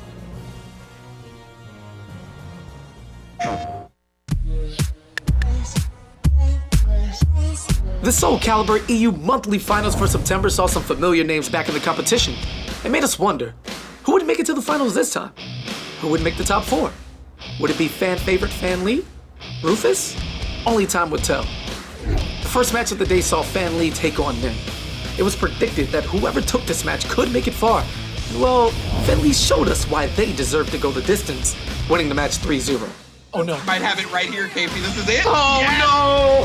From there, we saw Cloud SC take on Leo Verde, aka the Taki main Rufus. Cloud SC put up a good fight, but wasn't quite a match for Rufus, who won that 3-1. Kicking off the quarterfinal matches were Keeve and Freaky Sound. Could Freaky knock Keeve down a peg or two? Unfortunately not, as Keeve decimated the match with a decisive 3-0 victory. Oh my god, Pop! Fan Lee was ready to show us just how far they could go in a matchup against Patrick Vick, winning it 3-0. They came with one goal in mind, and that was to win. The infamous Rufus took on Saywin and almost met his match. Saywin was not going out without a fight, taking the match all the way to Game 5. Rufus quickly realized, however, he needed to change his strategy and adapted just enough to take the match. The semifinals would see some incredibly impressive players vying for the grand final spot with matchups between Keeve and the lesser-known B-Boy Skyzo, and Rufus going up against Fan Lee. Keeve made quick work of B-Boy Skyzo, taking the match 3-0, while Rufus sadly put an end to Fan Lee's run, also winning 3-0. That meant the grand finals would be two top competitors taking each other on, a rematch from August's finals, Keeve versus Rufus. Keeve once again had been unstoppable up until this point, winning every single match 3-0. Rufus faced a little more adversity along the way, but could definitely pose a threat to Keeve's reign. However, this month, Keeve's reign would remain as he won the title of champion of the European Monthly Finals for September, still 3-0. One more shot. It's the mid again, and Keeve does it. The North American Monthly Finals for Soulcalibur in September had some familiar faces return, saw some unfortunate internet hiccups for player, and gave us the opportunity to crown the best wolf in the North American Open Series. The day started off with Crack 873 versus Crywolf, making it the first match to see who the best wolf in the competition was. Crywolf clearly wanted that title, making quick work of Crack 873 with a 3-0. Rushes in lethal hit. Oh my goodness. What an exclamation point on the end of the set. Crywolf. Next up was Revan Is Me versus Belly Fatty. Unfortunately, Belly Fatty was not enough to take down an unconfirmed Sith Lord, as Revan Is Me took the match 3-0. In the quarterfinals, we saw our second wolf, the Canadian Mind Wolf, take on Valdo player and defending monthly finals champion to create team. Mind Wolf put their mind to winning and showing how bad their bike can be, forcing a definitive Game 5. But Decree's Voldo was not allowing it. Decree took the match 3-2. Got the back roll. A lot of damage. No, there he is! He got him! Crywolves as well was ready to help Wolf keep the title of best wolf in the competition as they took down JD Inverse with yet another 3-0. Duck And under such a again, great stab. reset into the muscle buster, and Crywolf just 5 steps ahead. Kicking off the semi-final matches were Decree 18 and Chess 101. Decree was ready for another painstaking Game 5 as he had already been through the turmoil, but Chess 101 was a little more strategic and was able to take the match. To see who would join Chess 101 in the grand finals, Revan Is Me took on Crywolf. Would the Wolf be able to go in for the kill and move forward? Yes, as Crywolf took the match 3-0. Oh, and that is gonna Punish. spill curtains for it.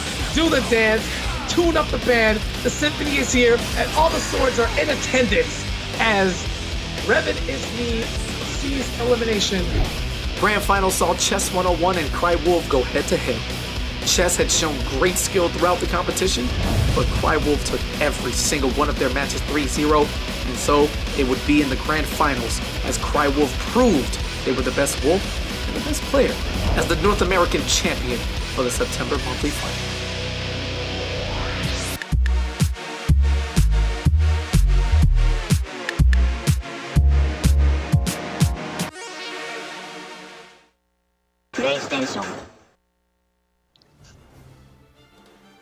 And we are back here with EU November.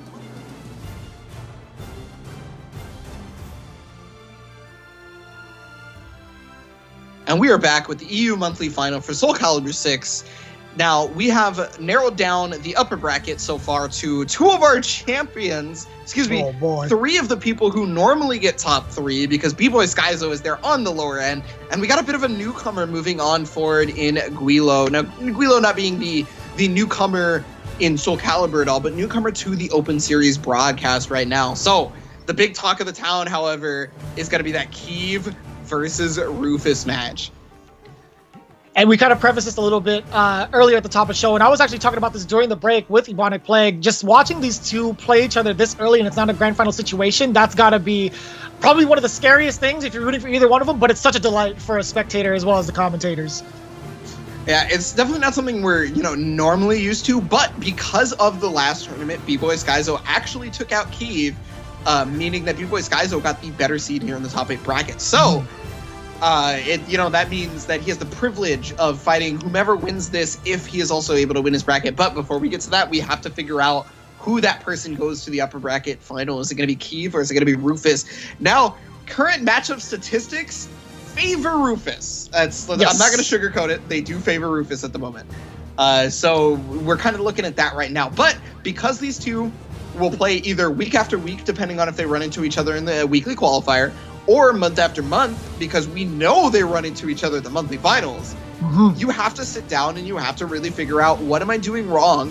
What are they doing right? What am I doing right? How can I amplify that to be able to take out my opponent that's just been kind of my demon, all right? Yeah, and then you look at the other half of the semifinals between B-Boy Skyzo and Guilu. Now, B-Boy Skyzo has been just as consistent as the other two mentioned, right? Now you're thinking, okay, Guilu we haven't seen in the monthly finals as much, but there's so much tech and so much information from Skyzo from these monthly tournaments, right? So it still spell trouble for Skyzo. That's not going to ensure that he's going to be within the upper echelon yet, because we don't know how that matchup's going to be like, or at least between the two players, more so than the character matchup, right? Yeah, it's when you haven't played against somebody at all, you have to really take the guess, because Soulcalibur is another one of those games where you have a lot of liberties with your character, so that somebody could not play like the person that you're used to training against with that character, and you're just be like, well, I just wasn't ready. And we'll see how that works out. Again, we do have the quarterfinals, or excuse me, the semifinals happening right now. Already off to a great start is Keeve. That was nearly Half-Life! What? What? Somebody check happened? the rules on that one. I don't think that's legal. I don't think that's tournament legal, if you ask me. What happened? Oh my goodness, that was a singular punish. I mean, hey, look, it was a great punish for. Oh my god. Oh my god, it doesn't even matter. It does not even matter. After the momentum shifted in Rufus's favor, it was just a bunch of small hits moving towards the edge and getting the ring. Oh my god. Hey, and you know, that's actually the mark of a champion right there. Is like, hey, I lost Half-Life at round start. And that's no factor, right? I have to be able to come back from that calm as the ocean breeze, like Rufus is known to be, and just makes that comeback coming into second round emphatically as well. Oh, and back at the ledge again. There's a chance. No, like this. And look at the commanding life lead, the switch of gears there from Rufus. Big launcher and a good amount of damage. I think Rufus knew about the specific situation with Nightmare. Normally, if you tech right there, Soul Attack catches your tech and you die, right? But it looks like he didn't want to tech, he just blocked, and because of that, he stayed nice and pretty, and then got the punish right there. Second round already, very quick. Rufus taking the Bruce Lee philosophy, you gotta be like water, my friend. Whatever form you take, you could come crashing down if you'd like. You could take the form of, of a teapot if you want to. You gotta make sure you adapt and appropriately act. Well, this is one of the most volatile stages in the game, given that it's the smallest with 0 walls. So the most crazy stuff can happen, right? Because not only are you, have the ability to get wrung out, but people will fight so hard not to get wrung out that they fall into every one of your traps. Nice block. And I'm definitely holding my breath, because any solid hit from Keeve, the fusion. It's the fusion of before Skyzo and Keeve. It's what it's gonna take to stop Rufus, I guess, right? He's taking the soul of other players on the way over is what it is. But it doesn't matter. Rufus has got, listen, if you got a ninja, I'm pretty sure there's multiple ways of deceiving your opponent, right? It doesn't matter whose soul you take, there's still the art of ninjutsu to confuse your opponent. It definitely looks pretty confusing right there, as Keeve was not able to make things go down the way that you would normally see a Nightmare match happen. Like, it started out looking like it was going to be a Nightmare match, you get hit once, you lose Half-Life, you cry a little bit, and then you move on, right? That's normally kind of how a Nightmare matchup goes. But I think Rufus, he skipped the cry a little bit part. He's like, there's no need to cry, right? He skipped that stage of grievance, right? He's just like, no, I'm just going to go past this and just move on. Water under the bridge at this point. You got to hit acceptance. That's the stage. You got to hit acceptance. And then can you truly defeat Nightmare? As, we saw, that was 3-0 in rounds. We have a similar stage, but this one is a little bit larger. The ring out potential is not as hardcore. But, it's obviously still there, given there's 0 walls, right? And I will say, Keeve fusing with Skyzo would be a pretty interesting story, right? They're both gunning for the top spot, at least trying to take down Rufus, who's been super consistent, right? So, yeah, we'd love to see that fusion. You know, we may not see a fusion, but we may see a matchup between the two, depending on what happens in this bracket. So we'll see that. And he gets a throw here. Okay, nice block on the low there. Yeah, you know, Stomp is not normally something a lot of people go to because it's punishable on block, but Keeve, I think, is realized he's got to pull out all the stops or else there's just no go. Oh, that was huge! Not good enough. He tried to go for the 6-6 speed, no ties, and he's going to jump over with the 9K! And you mentioned that being one of the main tools in Nightmare's repertoire, right? Yeah, exactly. That move is super strong because it's safe on block, it's really quick, it's a horizontal so it tracks, and if somebody ducks it, they still get hit. Oh, absolutely huge lethal hit on the way over. A good amount of damage as well as great positioning. The helmet has been destroyed, the head is exposed. Yo, I didn't... You know what? Oh my...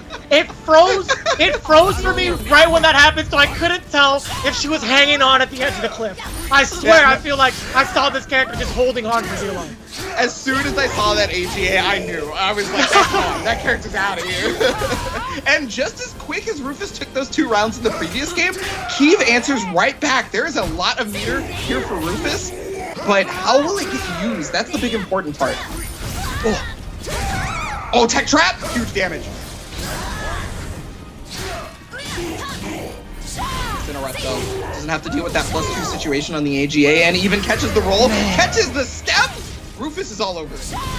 I'm telling you, man, that windmill going forward has been pretty solid. Like, you don't know when it's gonna come out, but here comes Keeve. Soul Charge may be activated, but I feel like Rufus is one of those people who's not super caring about Soul Charge activation. You know, he still wants to play the same game that he's playing before. Okay, Flapjacks. Oh, escape. Break. Get into that close quarters. Again, Rufus taking full advantage of that, getting the throw. What's going to be the mix? Oh, there was a big counter hit on that! Okay, oh, and then caught the step right there with the running K. Another running K. I feel like he's 3 for 3 and finishing the rounds with 6-6K. Yeah, I mean, hey, that's just one of those character specialist things, right? You know exactly when this move needs to be used, and it very clearly shows. A lot of bar, though, for both. Oh, yeah, he missed an AGA again. You were talking about how deadly Taki can be on Wake Up, right? And yeah, exactly. This is definitely one of those cases. He caught his Soul Charge with the resist! Oh my god, he's still alive though. He still has a chance to bring this back, even with that little amount of health. He's just got to be able to block and no, nice. Oh my god. And you know, that's the thing, right? If only you could block just that last hit. But you mentioned it earlier, right? Every single move on the list becomes a mix-up. Yeah, that's the thing is as long as it does any amount of damage, it is clearly a mix-up because you don't have the health to survive it. So now you have to worry about, oh, is it going to be low? Is it going to be mid? I just don't know what it is at this point, and I have to take the guess. Sometimes you don't guess right, and that's just life, unfortunately. It happens, man, but Rufus has been absolutely consistent with bringing that situation more often than not against his opponents, no matter who it is, right? That's one of the reasons why he's one of our more consistent champions here in the Open Series. Rufus, not only, you talked about earlier how he picks his opponent apart, recognizes when whiff punishing is the strongest thing earlier. I thought that was a beautiful assessment. And then now you're also seeing he understands the way that the opponents want to defend as well. He's just a hard cookie to be able to bite into. And it's not even the flavor you want. It's just like one of those leftover cookies. It's just like, you know what? I'm hungry. I'll take it. You know, I'm not too worried with the flavor, but it'll do. It'll suffice. Yeah, it's gonna have to. Okay, damage right here. Unfortunately, missing the AGA. That's where a lot of the meat and potatoes were in that combo. Gonna block the low, but I feel like that round was probably over before that AGA even came out. 4 for 4, by the way. On the run. I'm just keeping notes. You got your notepad out, you're writing it down every happens. I feel you, I understand. You gotta get ready for that analyst test. Someday I will. Right now, we just got the Bip Bop Zoobie Zops here coming in from Rufus again at the life deficit, but still swinging away. The throw just barely out of range. Back-to-back break attacks being one of the best, right? Yeah, Bip Bop Zoobie Bop, by the way, is a very technical term. Incredibly hard for us to explain what Soulcalibur Bip Bop Zoobie Bop is. Don't worry about it. Without a doubt. And that exactly is. That's the perfect description right there.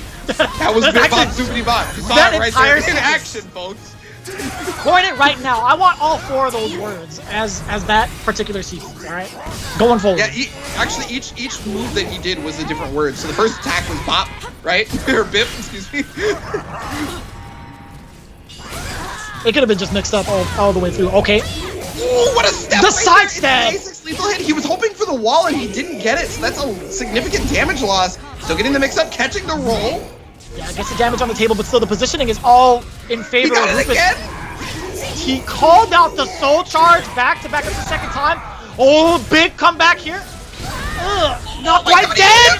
Oh my God. I can't handle this mission. Oh my. Listen, if I were in your position, I would definitely be pulling my hair out. So, I mean, I totally understand you. You've got hair on your chin. You can pull it out too. Don't worry. I've been doing that all game. I've literally been doing that majority of the time. That's so funny. Oh, back boy. throw, perfect punish. That's gonna be the most damage he was gonna get right there. Oh, 6-6B gets that terror charge, and look at that. The life is very close to each other now. He caught him out of the air. he got it. Wall hit. Oh my And the God. soul attack from downtown to finish it. I like that, all tied up here in the game. Keeve is trying to stay alive here. He needs one more to play the rest of the set out. What is Rufus going to give it to him? Already starting off with a huge counter. A big lethal hit, and now the positioning is all for Rufus right now. Back-to-back lethal hits. You see the electricity charging through Nightmare. And now Rufus has a new lethal hit stocked up thanks to getting all those seals from that combo. He specifically forwent the Oki and the damage to get that lethal hit on deck. So now you may end up seeing it here the next time he goes into that stance. But no, just Make it 5 for 5. 5 for 5. Ibonic Plague. I'm telling you, this man is so consistent. That is 100% on the running K. Absolutely ridiculous, yo.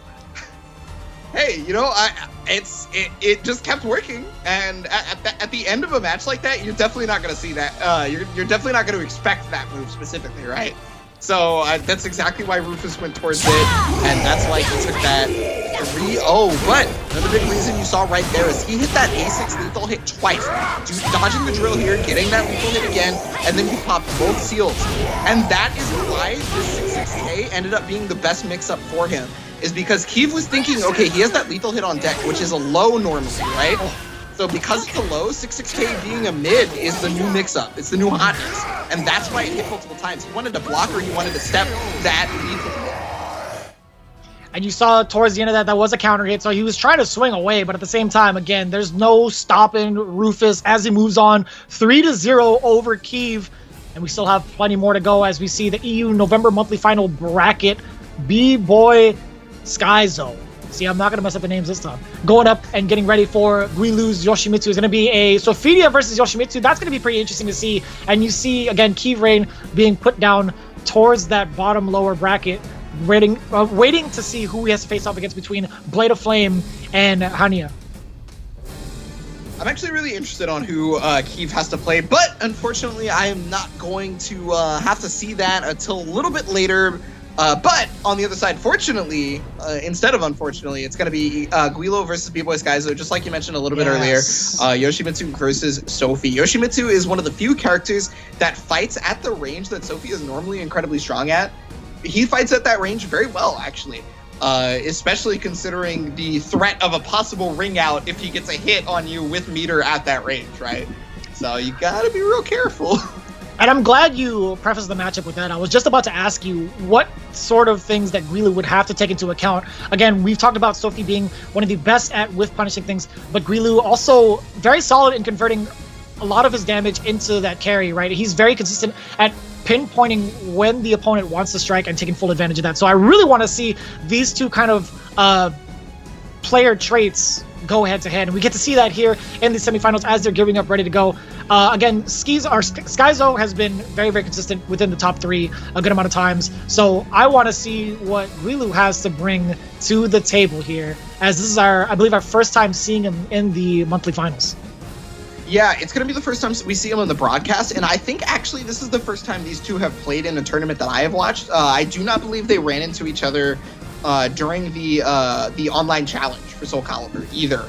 So this would be a treat for us to learn side by side how this goes. And this is actually going to be on the stage that I love to call Yoshi's Island. This is the stage where he can ring you out anywhere on the stage, regardless of where you are, because of how small it is and because there are no walls. I feel like we've seen this stage more often than not. I feel like. Yeah, which is interesting because this is not normally the stage I feel like comes up a lot in the Open Series, so I don't get to really talk about it. Like, it comes up, don't get me wrong. Yeah. Oh, man. And just like that, again, already down to past 50%. Ducking under that? No, I don't think so. He just anti-aired and then fully converted into a full combo in a 3D fighter. A game that does not take place in the air. I don't know how y'all can do that. That's some pretty solid discipline to spot that out. It could have been just a random, like a coincidence, but there's no way at this level. I feel like there's no way.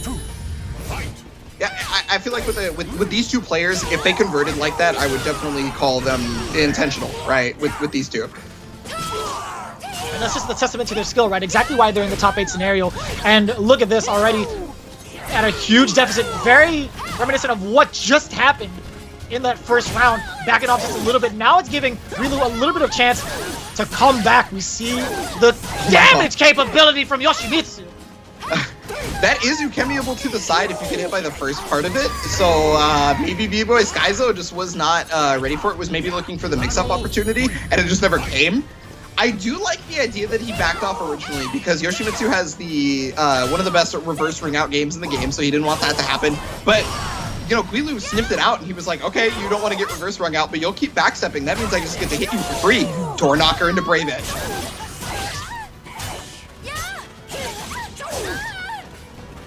And I like that. The swift strikes there from Guilu, taking advantage of the horizontal slashes there, but still a lot more activity coming from the side of B-Boy, and he's gonna actually pay for it. Big whiff punish from the side of Guilu. Yeah, he also got just a little bit meter back by getting thanks, goes to the Brave Edge, lethal hit, and that's gonna do it.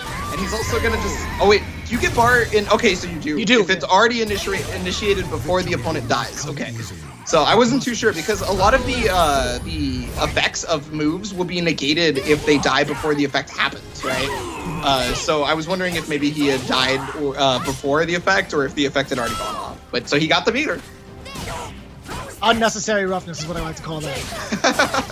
Yeah, that's a flag on the play. 100%. 10-yard penalty, probably. Well, he's gonna reverse it and actually get 10 yards for himself. Okay, that wasn't the big deal, or that wasn't the case that time. And he take his free damage off the full crouch 3K right there. That's what we like to, you know, if you've ever played Tekken, that's similar to a Hell Sweep. Not gonna matter though, as he gets to launch into CE. That's gonna even up these life totals just a little bit closer. Man, that looks pretty. Yeah, I gotta summon that Zeus. Oh!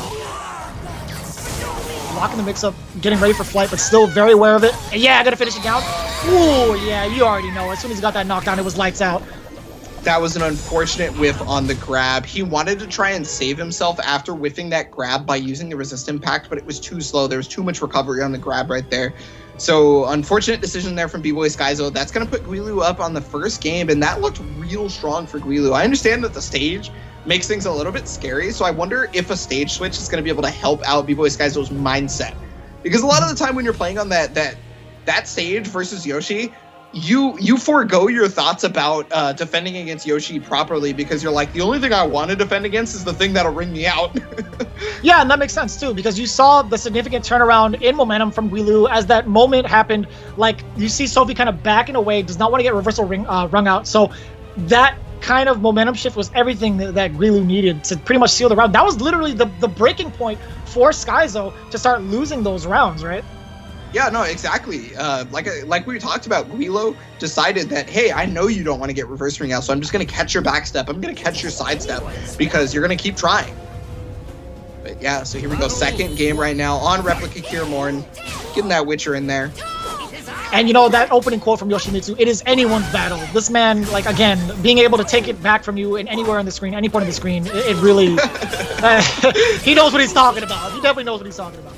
I'm telling you, you deserve that analyst desk. That's all I'm saying.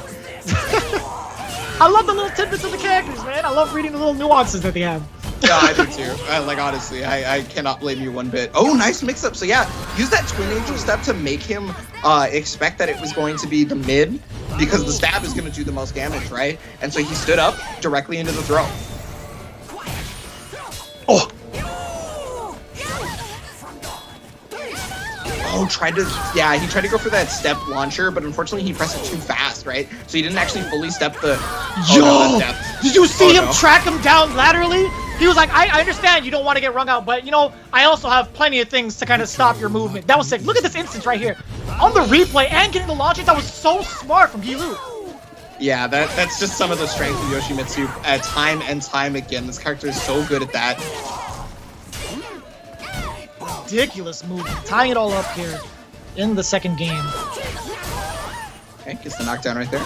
Yeah, it doesn't take the advantage. I like that. So I've noticed that that Guilu isn't specifically taking the big advantage. Yeah. Her throws do a lot.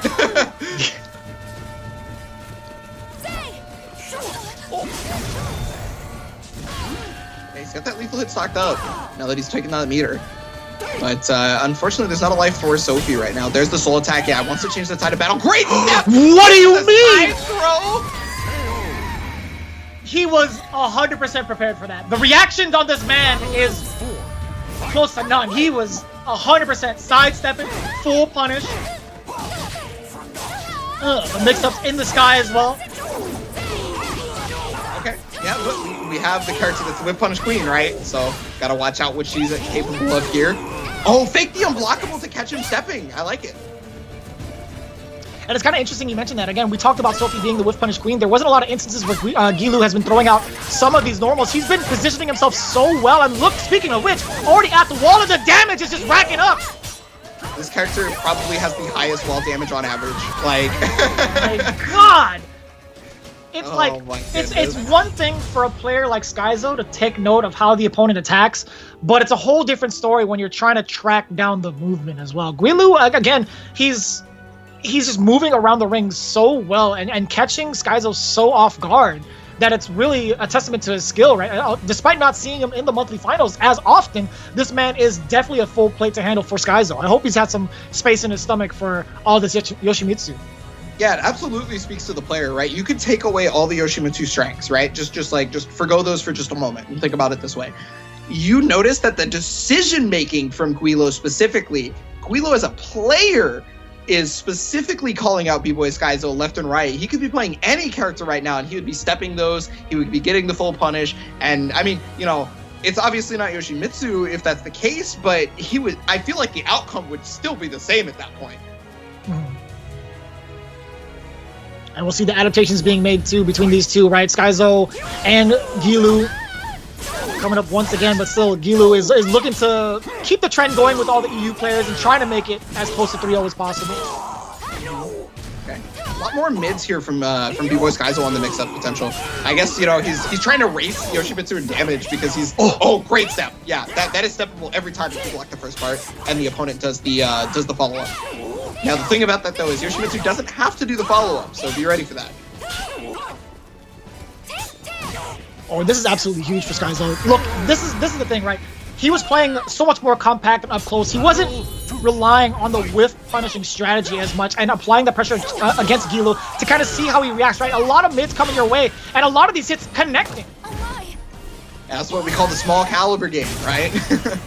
Talked about it a little bit earlier, but okay, stealing that meter with the flash. Back to square one, right? You see him just going for the whiff punish game, or at least bring himself towards like mid-range a little bit further out, but now it's back to small caliber. Oh, got the back throw! Big damage!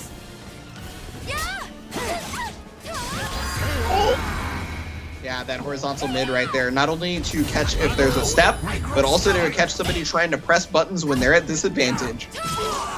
Ooh, another big launcher coming your way, but still, again, I gotta say, Skyzo has been doing a great job of catching said buttons against Guilu. Another launcher! Okay, soul charge. Yeah, he recognizes the life deficit. He recognizes how strong B-Boy Skyzo has been up close so far. Oh, great GI. Yeah, that covers actually 2 of the options that Yoshimitsu picks. Oh, he's still I thought he was the biggest brain. I thought he had the highest IQ of all time for a moment there. Oh, and I'm glad.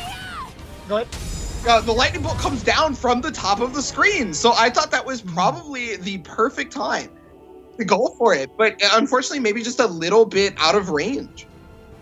That's just unfair, man. That's just unfair. Yoshimitsu, again, just hovering around with his blade, can go even higher and elevate to new heights, actually. But I did appreciate the fact that Skyzo went for that guard impact there, because there was one time where there was a similar, very, very similar sequence in game 1 where he absolutely whiffed it on Yoshimitsu coming down, right? I think Guilu just dropped it, went for the roll instead, and it was just like just unfortunate timing for Skyzo. But he wasn't deterred. He was willing to try that out again, and paying to that benefit of being persistent, he actually got that game. Persistence can be key in a lot of these situations, even when you're down and out, right? Or at least it feels like you're down and out. So, super good mindset right there. I gotta mention right here, this is actually Gilu's most hated state. So I wonder if this is gonna help out B-Boys Skyzo even more. Yeah, now if you were to get like the momentum as Sophie, you'd be able to pressure, even if you're towards the wall, because again, there's no ring out potential here. That's right. Doesn't have to backdash when they're up against, reverse ring out potential anymore. B-Boys Skyzo can just kind of run the game. But, with that, Guilu starting up real strong. You mentioned it. Oh, you mentioned take away all this stuff about ring outs. I'm still a very effective character. You're trading it in with a wall? No problem. Here's a different trade. Yeah, the only trade-off here is that it's so big, it takes a little bit to get to the wall sometimes, depending on, which side you're on or what's happening in the match. So that's one of the reasons why it, may not be as strong for Yoshi here, but, again, this character has no weaknesses. Great step, great punish. Jeez! Just hit the foray into Brave Edge, super smart. And as you mentioned prior, you saw the movement a little bit from Skyzo, but still Guilu just taking it completely away from his opponent. That's just a testament to how good his movement is as well. You mentioned how it's a little bit harder to get to that wall, but more often than not, we've seen those situations where it's very close to it. And I think it's just because he's taking advantage of when Skyzo wants to overstep his boundaries and pretty much counter with that movement. I mean, he's going to have to stop overstepping those boundaries right now, and he's going to have to play that small caliber. He is in Soul Charge, so there's that amount of effort going on, but it's really got to make it work.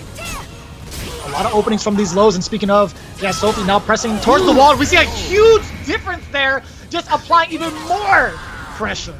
That was such a smart mix-up, using the Twin Angel Step to make him want to duck, canceling the Twin Angel Step into the 6-6B to get the launcher because he's ducking. It's a mid. Gonna get that launch, gonna get that wall hit, taking the round. Jeez, the amount of damage. Another one? Another launch? A slight Yoshimitsu does damage. there's just no doubt about it. He spends bar to do it, but it's completely worth it. Oh, he was back turned on that GI? What? Wait, this might be even. Hold on. A nice block on the mid right there, and it's going to be able to catch the twirl and the two-wave. Oh my god, it's so close. Oh no! And he ran into it! He ran into it! Oh. That move looks very similar to full crouch 3K, which only spins and attacks one time. However, that one, he can keep going multiple times, so that's why he ran directly into it. He was like, oh, he whiffed full crouch 3K. I'm going to get a full punish on this and be able to take the round. Unfortunately, just underestimated which move it was and died for it. So that's going to put Guilu up there into, I believe that's the upper bracket final, right? I do believe so. That is correct, yeah. So that's going to be Guilu. We talked about this before. Like we've seen how consistent Skyzo was in making it into at least that top 3 spot, but you can't sleep on the new guy, or at least for this monthly final. Again, by no means is Guilu a noob whatsoever, right? He's been within the ranks when it comes to Soulcalibur 6, and you see right there his prowess 3-1 over Skyzo. That's going to be very interesting to play out, right? We're going to see Guilu going up against Rufus. Yeah, completely new upper bracket finals here to the Open Series, and sometimes that's just what happens when people start discovering that this is a tournament that they can enter. They've been doing pretty well in other tournaments, and they're like, I think I'm going to enter that PlayStation Open Series. I think I can take that, and then and sometimes you're right. sometimes you're completely correct. And, you know, you might be able to be that person as well, because these are open brackets that you can qualify for by going to compete.playstation.com or jumping onto your dashboard and selecting PS4 tournaments. And, you know, while you guys go ahead and take a look at that, you know, think about signing up for the next one, the next weekly qualifier. We're going to go ahead and take a short break. And after that, we will be getting into our next set of matches for Soulcalibur 6. So stick around, guys. Thank you so much.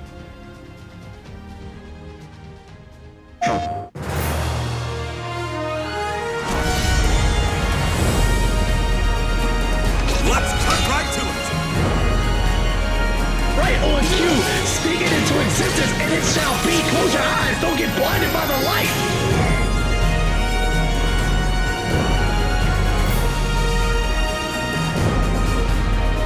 Cry Wolf, 2 touches, and there it is, tournament champion. PlayStation.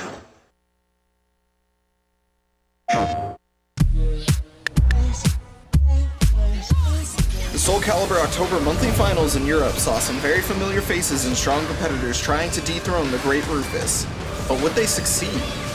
The day started with Ganondorf making the first attempt against Rufus. Unfortunately, to no avail.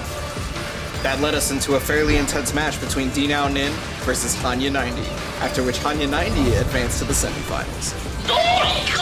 Hello? From there, B-Boy Skyzo took on Blade of Flame. B-Boy showed up ready for this competition because he didn't let Blade of Flame catch any steam, as he won 3-0. Finishing up the quarterfinals would be Cloud SC versus Keeve. Last month, Cloud SC was eliminated early. Was this their chance to redeem themselves? Sadly, a matchup against Keeve was not in Cloud's favor because Keeve took it 3-0. Moving on to the upper semifinals, it was time to see if Hanya could hold their own against Rufus. And honestly, they could. They managed to get Rufus's first loss match of the day, but Rufus still finished out the set 3-1. Next up was Keeve versus B-Boy Skyzo. 2 incredible European players who were ready to show Rufus they mean business. After a fairly stressful match, B-Boy Skyzo proved they were the one to keep an eye on as they took the set 3-1. Right on cue, speak it into existence, and it shall be. Close your eyes, don't get blinded by the light. The upper finals brought us Rufus versus B-Boy Skyzo in a matchup of Taki versus Sophitia. This was the time to see if B-Boy's momentum would be enough to make it to grand finals. Rufus wasn't playing around and destroyed the match 3-0. Down in the lower bracket, we saw Keeve earn his run back against B-Boy Skyzo to see who would make it to the grand finals. And while Keeve had a solid run, B-Boy just wasn't having it. He wanted that place in the finals and he wasn't going to be stopped at any cost, winning the match 3-0. The grand finals was a rematch of the upper finals, B-Boy Skyzo versus Rufus. The players were pretty evenly matched throughout the competition, but this would be B-Boy's chance at taking down Rufus. The two fought valiantly, but Rufus wasn't going to ease up and won 3-0, crowning him the monthly champion for October. Oh, possession! This should be enough damage! Yes! Across the pond in North America, players were ready for the competition and no one was going out without a fight.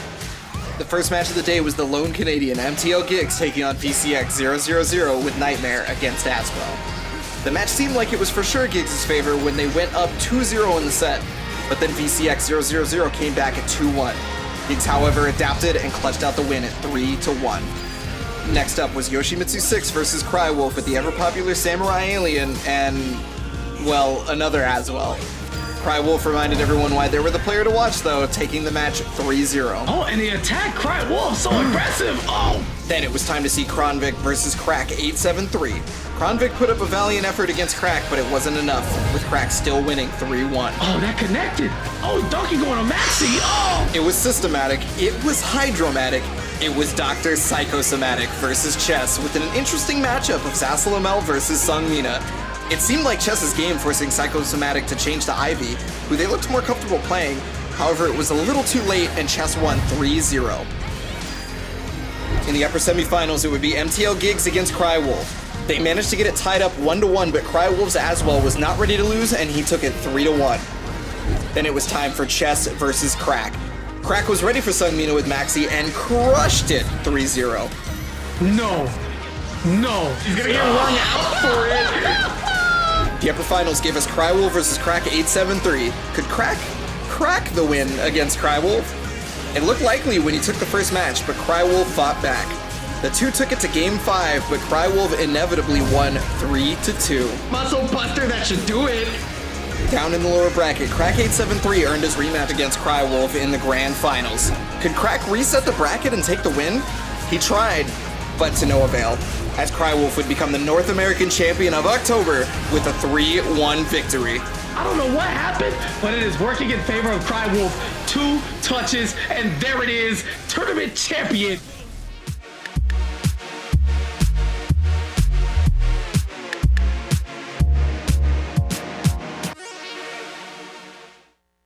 PlayStation. Welcome back, everybody. Vicious here with Ebonic Plague, bringing you all the action for the EU when it comes to the PS4 Tournament's Open Series for Soulcalibur 6. I hope you guys have been enjoying all the bouts so far. We've been losing our minds, and if I did have hair, I'd be losing more of it. But I'll tell you what, these guys have been fighting tooth and nail, despite what it says in the brackets, right? It is 3-0 consistently. There was like 1-3-1, but at the same time, you see each and every one of these rounds being pretty damn close. Yeah, you know, you still got hair to lose on your chin, so I'm waiting for that one. But we'll figure that out a little bit later. No, but for real though, a lot of those matches are starting to get incredibly close, and we're starting to see the real nitty gritty and the real strength of a lot of these players. You know, when you start out a tournament, usually the skill gap gets shown between the best players versus the ones who are still on their grind, which is, you know, not a bad thing. Sometimes you got to work your way to that point. And then as the tournament goes on, stuff starts getting real difficult to win. Like, and you know, we've seen that. B-Boy Skyzo, who was in our grand finals last month, fell down to Guilu, who is currently in our upper bracket finals, versus Rufus here. So we have both people who we normally expect to be on either the winner's side or, you know, very close to grand finals kind of deal, currently in loser semis right now. Or losers quarters, I believe. Excuse me. That is correct, yeah. And it's very interesting to see, right? Because this is the first time we've really taken a look at Guilu in this atmosphere and really showing up the player who's been super consistent time and time again through the way of Skyzo, right? We've seen him in a very convincing win, and now it's going to be very interesting to see one of the bigger champions going up against the player who's first time here at the show and showing a very dominant performance with Yoshimitsu. I'm very excited to see these two clash swords, or maybe like, I guess, dagger and sword. I mean, you know what I mean. You know, what are those called? They're called nondachis or something like that. I forget. Probably, yeah. But yeah, no. I mean, it's this is gonna be the first time I'm seeing it personally. So at the very least, I've got a lot to look forward to, as well as I'm sure you, because this is something that we don't really have the obvious knowledge for. We don't have like the statistic of, you know, these two go neck and neck, or, you know, this person always wins kind of deal. This is just completely new to the Open Series right here, the Rufus versus Guilu upper bracket finals. It's going to be very interesting to see the characters' play styles clash against each other. I'm very much so looking forward to see what Rufus does against this new obstacle and what Guilu has in store for one of our reigning champs. Well, you talked about it earlier, and again, I have to mention that I do think it's a perfect assessment. The way Rufus picks apart a person is maybe not the first round, but the second round will have shown off that they are able to recognize the pattern that the opponent does and really pick that apart, right? And really just start messing with their head. So, you know, it's the first round is definitely looking like the usual Rufus first round, where he's just not sure and then he understands. But we'll see if it even gets to that point, because Guilu is...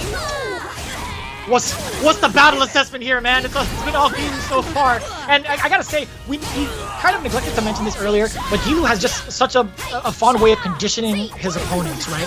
And is really showing the prowess, all offense for the most part, but at the same time, you see these subtle movements and the reads.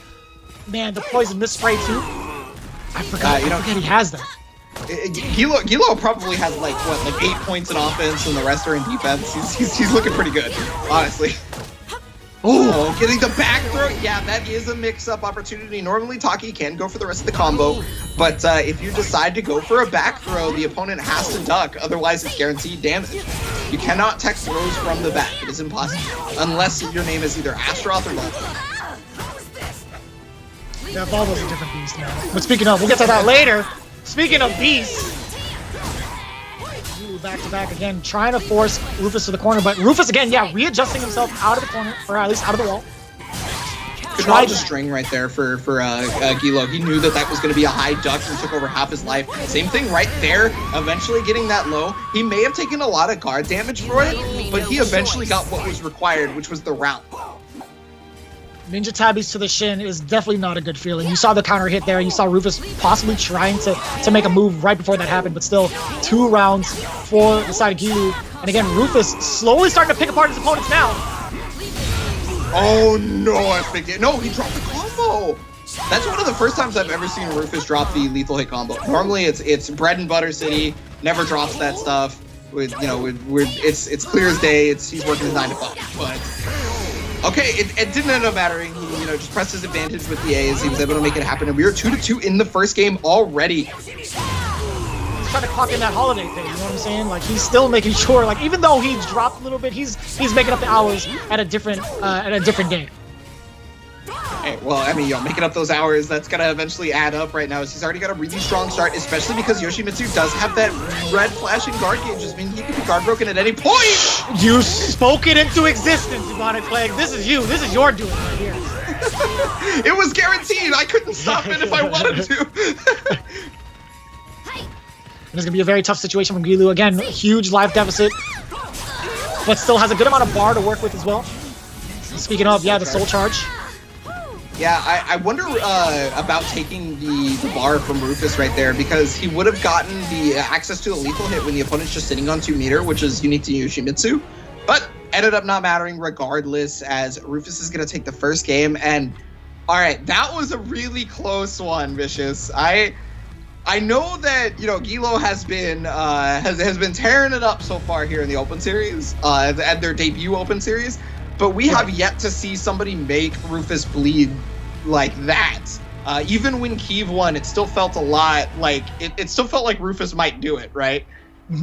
So and it's exactly as you mentioned prior, before the match even started. Rufus just has such a fond understanding of how to adjust for whatever the opponent presents, no matter what the situation. And you saw, again, it was a very convincing couple of rounds for Guilu at the start, but slowly picking apart the defense, or at least the movement coming from Guilu. I want to see what Guilu has in store for this next game. Yeah, actually, picking apart the movement, I'm really glad you talked about that, because I feel like picking apart the movement has been a big detriment due to the fact that in the sets we've seen so far from Guilu, movement has been such a strong thing for him, because he's been getting punishes on stepping verticals, or at the very least, being able to defend because his movement was so proper.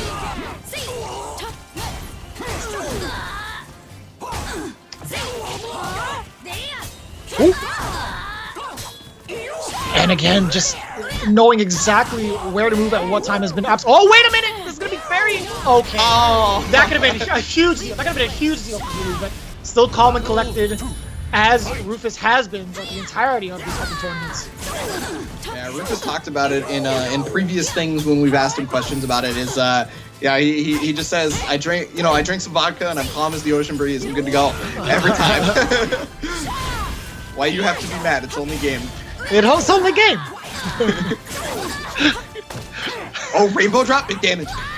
God lord. I mean, I know it's a command grab, so of course it should be doing damage like that, but every time I see it. It just hurts, man. But, right after that, Rufus still keeping his composure, immediately afterwards backed away in order to initiate this offense, but Guilu not having any of it. That was super smart knowledge of Soul Charge Taki right there. Recognize that immediately after that projectile gets thrown, the chance of him being able to teleport forward is very high, and then recognizing that a high is possible on the 2-2K?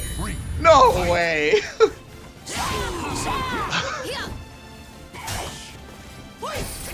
Yeah, they just pull out all the stops always. Like, that's exactly the kind of the caliber play we would see. So no pun intended. Caliber. No pun intended. You're a true Caliber commentator now, Vicious. I'm so proud of you. I'm gonna do it. I'm learning. I'm still learning. Just like how these guys have been adapting back and forth, but push him out. You got it. Yeah, caught the backdash with the 4-4B hold cancel. That lethal hits in only a couple of situations, and that was one of them. And hey, it was directly at the ledge, so it was the perfect time to do it. Great awareness from Guilu to recognize what Rufus might be going to around that part of the stage. And based off how Rufus is already playing, very aggressive start, not going to let that situation happen again, but we'll see if Guilu has anything to say about it. Not going to be enough life either way. The perfect flex. Yeah. Okay, and then immediately went for the jumping mix-up. 2-2 in rounds right here. Both players also being full up on meter. I wonder if that lethal hit might come into play because he has 2 bars. Rufus may, I don't know, want to use it just so that the lethal hit's no longer on deck. I don't know. Uh-oh. We talked about this situation time and time again. Again, Rufus opting to roll up to the side. Tracking him down, and look at the pressure now. Break attack, the soul charge is indeed coming, you already know. And Rufus, again, once he sees that opportunity lost, he's not going to force the issue. Yeah, he's just kind of going for guard damage at this point, which Taki is incredibly strong at, by the way. There was one patch in this game where guard damage was like king, and so Taki was like one of the best. But not a lot of life. It's still coming to fruition either way as Taki from what we've seen. There was already 2 guard crushes within this set alone. Yeah.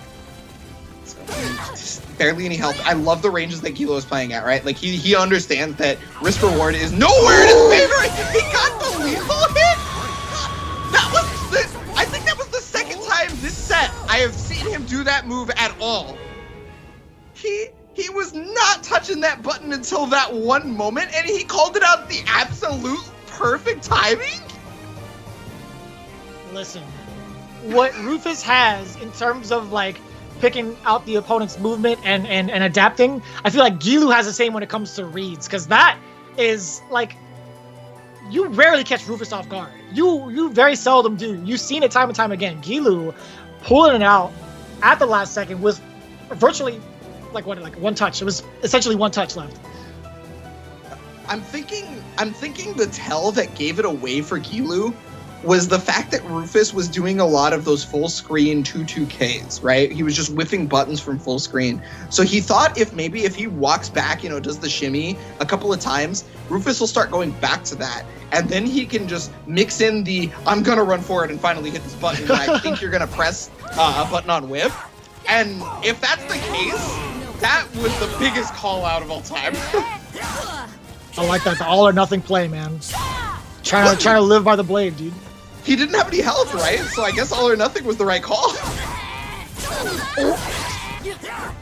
And consistently getting these lows too from against Rufus, but oh, okay, he didn't have enough meter for the Brave Edge, so if he had 50% meter, he would have reverse rung him out. That was guaranteed now.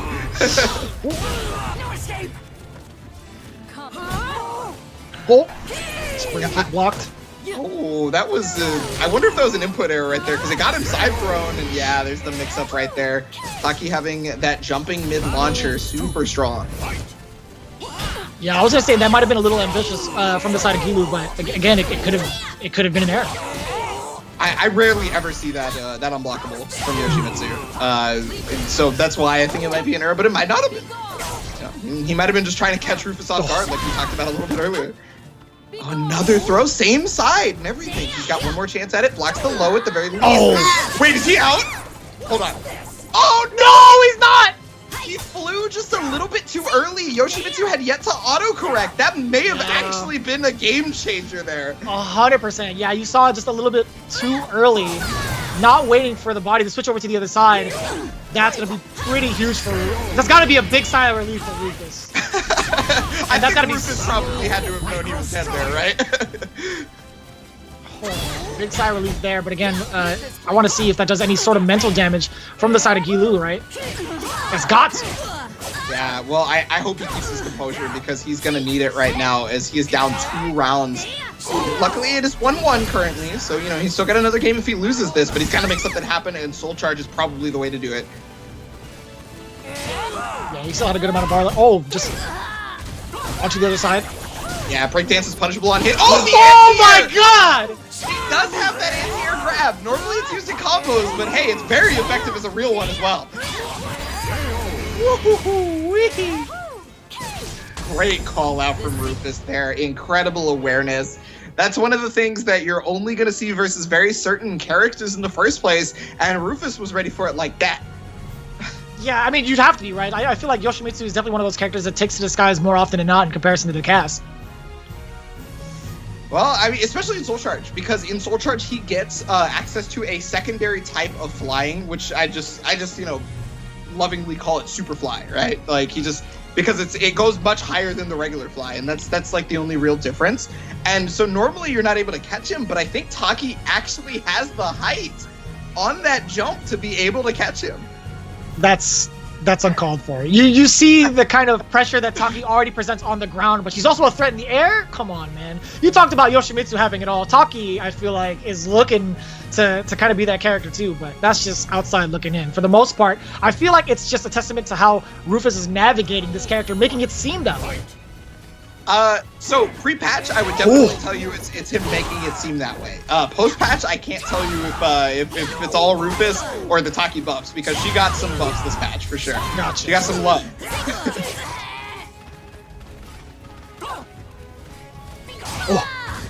Oh man, he's lucky that he didn't do a high attack, because that would have been lethal hit city. And you talked about it being able to use in the combo as well. Getting the Nice knock up punish. there. Yeah. Normally, most characters can't actually punish that move, but I think because Yoshimitsu 4B has the range and has the speed, it's maybe one of the few buttons in the game. I failed! I've never heard the Whimsy high voice. That one caught me off guard. I feel like he did that just to do it. Like there's no reason for him to jab from that far away. I feel like he's just like, I just want to get this voice line out. I failed. All right, well, Guilu, you won in my book as far as I'm concerned. That's the instant 3-0. We'll take that. Okay, knockdown. Just goes for straight damage with the flip kicks. Oh, it's damage. I don't know what you were pressing, but you got bodied for it. Battle 3. Fight. Oh. That's just always intimidating. In meditation, it's real hard to decide whether or not you should approach Yoshimitsu with certain characters, because he can teleport, right, and make you whip something big. And now he's catching a Mukemiing. He's trying to catch the roll, but no dice on that. Rufus picking the proper defensive option this time. Just for throw. Ugh. Good amount of damage on board, as well as the positioning. Very important, but still catching him with the low afterwards, the mix. Uh-oh. Yeah, you know what's funny is that breakdance is actually negative on hit. And he was still pressing buttons afterwards. Whoa! Is that a rare Yoshi CE? You know, all right. I don't know how to call that one. I definitely don't. I've actually very rarely seen that from the VODs I've seen. So Yoshi CE is maybe his only weakness, if you want to call it a weakness, because it is steppable on reaction. Even after the super flash, you can press step and still step it. That's definitely one of the key points we mentioned, and I believe that's also in one of the slides too. Yeah, I did put that in the slide because I couldn't figure out any sort of weakness that this character has, so I had to put that. This is the kind of match that actually brings it out, right? It's kind of amazing to see Rufus actually forcing these kind of situations from someone like Guilu too. Something you rarely get to see. He's heavily on the back foot. He was trying to pull out all the stops, and I mean, he may have the soul charge to make something happen. There's the A-slide B flash. Okay, yeah, he wanted to catch a forward tech, but it was back tech instead, and that was another A-slide B. I can tell you that for sure. He meant to do A-slide B there because that is the same input as the spit, which is A plus B, so he must have just done it too fast. His execution was too good. And we see, again, how it turned out. Rufus taking it down 3-1. I feel like, yeah, when it comes to, I want to say the score, this is the second time Rufus has gone 3-1 against somebody for this top 8, if I'm not mistaken. I believe so. It was the first match? No. It was the second match in this top 8, I believe. It was versus Keeve, right? Okay. Gotcha. Yeah. Keeve took A game because he answered back in the same way that that Rufus ended up answering back. I remember that much, which is pretty common for Nightmare if you think about it with the amount of damage he puts out. But yeah, I have to give it up to Guilu. He actually made Rufus pull out all the stops on this one for sure. But in true Rufus fashion, as always, one of his strongest suits has been the adaptation versus other players. It may take a couple of minutes, may take a round or two. But if somebody has adaptations, Rufus is absolutely the player. And you were absolutely right. You saw it between Rufus and Keeve, right? Or excuse me, no, actually, wait a minute. I think we're getting ahead of ourselves. But either way, the fact of the matter is, Rufus again with a very dominant performance, sitting nice and pretty in the grand finals. You see it on the far right, and Guilu is falling on the wayside in lower bracket into the finals, and we see Keeve taking down Hanya, getting himself ready for Skyzo. All right, so this is the person who knocked down Keeve a peg last tournament, right? So Keeve only lost to Rufus and B-Boy Skyzo last tournament. So that's normally not terribly crazy that he would lose to Rufus, but that was the first time B-Boy Skyzo went over on Keeve in a tournament, right? So that one was the big upset. This is his chance to make history right, if you will, to get that run back. However, B-Boy Skyzo on the side, we've seen him in these previous matches, the previous sets we've seen so far, incredibly strong at with punishing. His decision making on stepping is top notch. The only person he's lost to so far was one of the people in the upper bracket finals. It's a hard draw, it's a hard time, but that's what happens when you play at the cream of the crop level. And you get a very interesting story at that too, because again, Skyzo and Keeve going up again for that run back. If Skyzo happens to take gets Keeve's number again, he'd be having the run back against Guilu. And of course, he's got to be sitting there thinking from how he fell from the upper bracket. He's like, all right, well, I have to figure out how I'm going to adjust if I ever face him again. Now he has the opportunity to do so, right? That's just the nature of how the bracket turns out.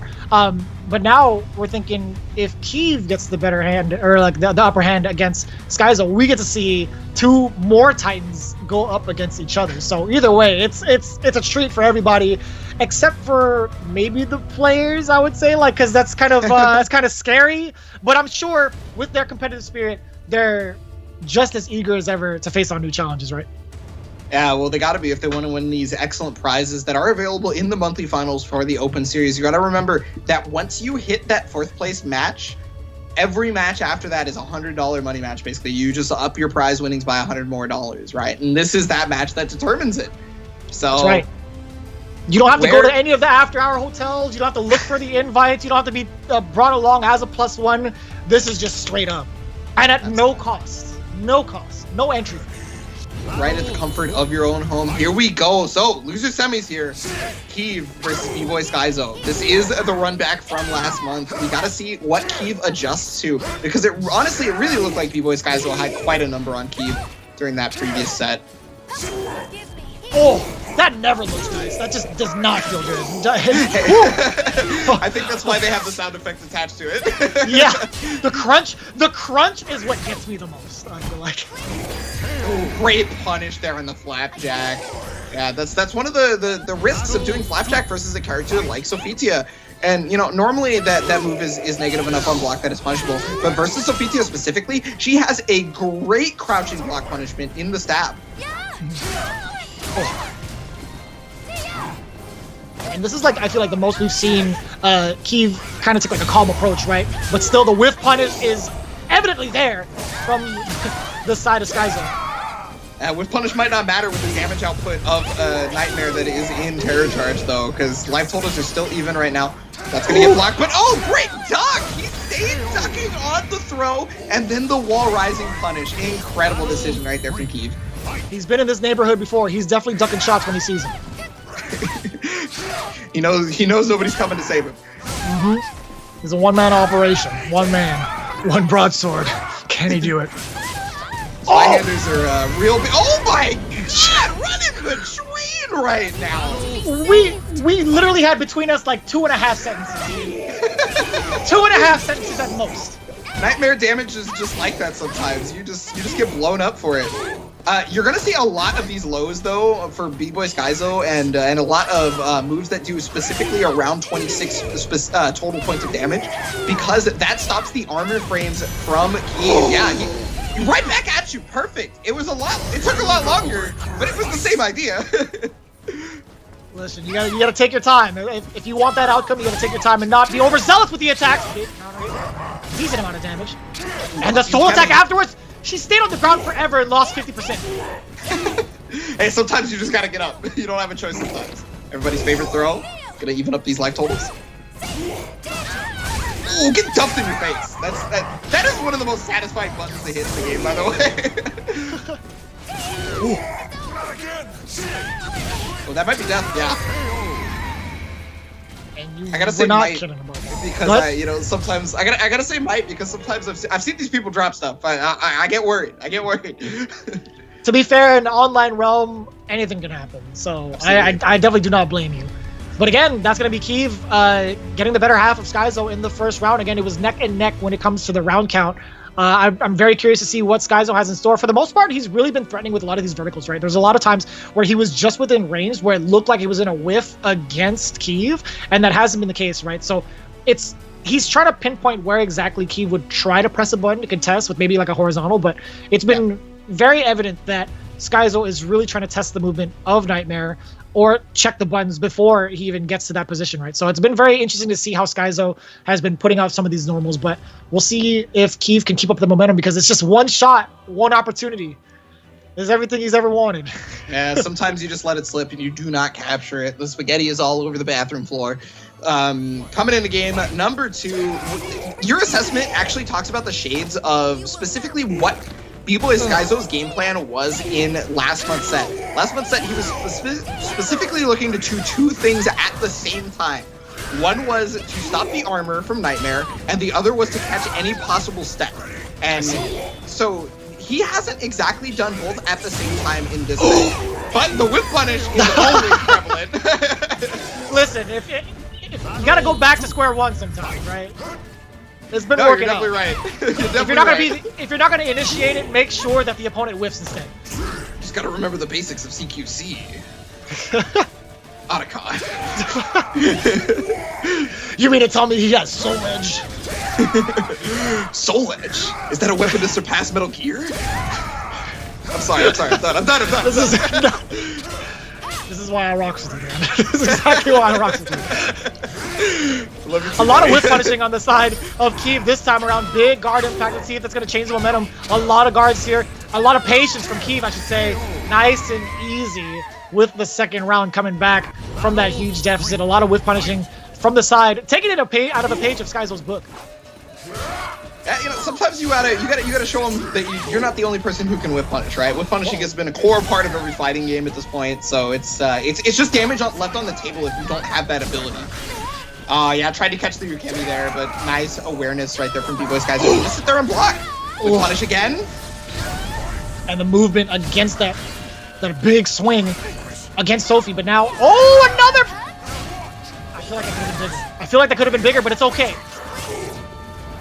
Sometimes you just mess up, forcing the soul charge. Not a lot of health to work with, and if he loses this round, he gets that meter back, so I think it's a good play. Oh, great duck. Okay, caught the step there. Oh, got the heal. Ah, there it is, though, the full crouch. He's going to be able to stop him, so he will get that bar back, just like we talked about a second ago, so at the very least, he's going to have close to 2 bars here coming into this next round. The comeback factor is only possible due to that meter, but you have to be able to stop Nightmare's damage output. Again, you're seeing that soul attack pretty early on, trying to get things started damage-wise, but here comes Sophie. Speaking of damage. If it wasn't for that move specifically stunning on full charge, that CU would not normally connect, and because it did, great awareness there from B-Boy Skyzo. He's gonna duck the throw, though, and just take that damage right back. Swinging on the way through, just dashed up and got the launcher. Oh!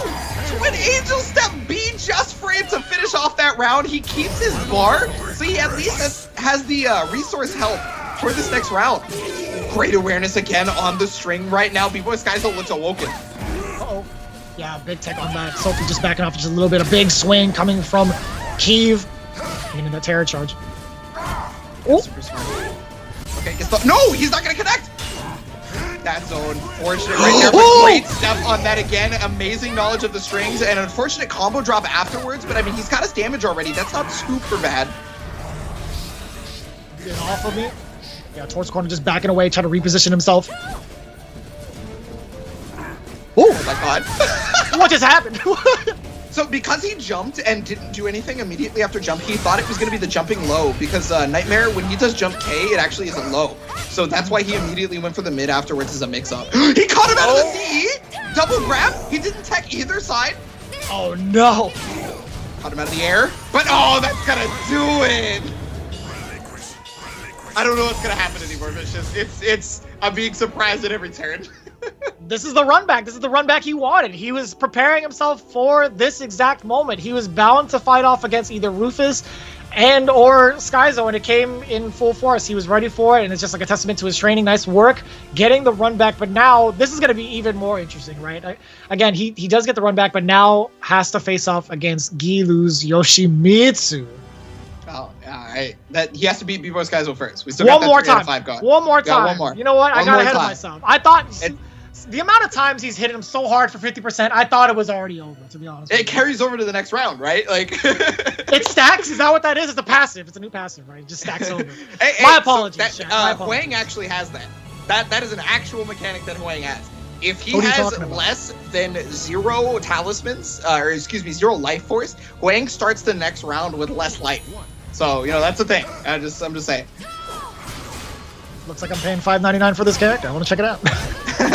He's actually super sick. Like, honestly, I was playing him last night. Oh my god, dude. I just like his style. He looks so cool. But we'll talk about that another time. You're right. So, a bit of a bigger stage here than the Kirin Mar. That's going to allow a bit more runaway and possible chance for him to get more terror charges for Keeve. But yeah, you see exactly that. He's backing off. He's like, I'm just gonna wait for you to hang yourself by trying to chase me because I have such an incredible life lead. And that's very smart too, to try to like kind of bully him into that situation, just knowing full well he's like, all right, well I have something that'll pretty much seal the deal, but I'm gonna make sure that you run into it first. Whoa! Great counter hit, back to back counter hit.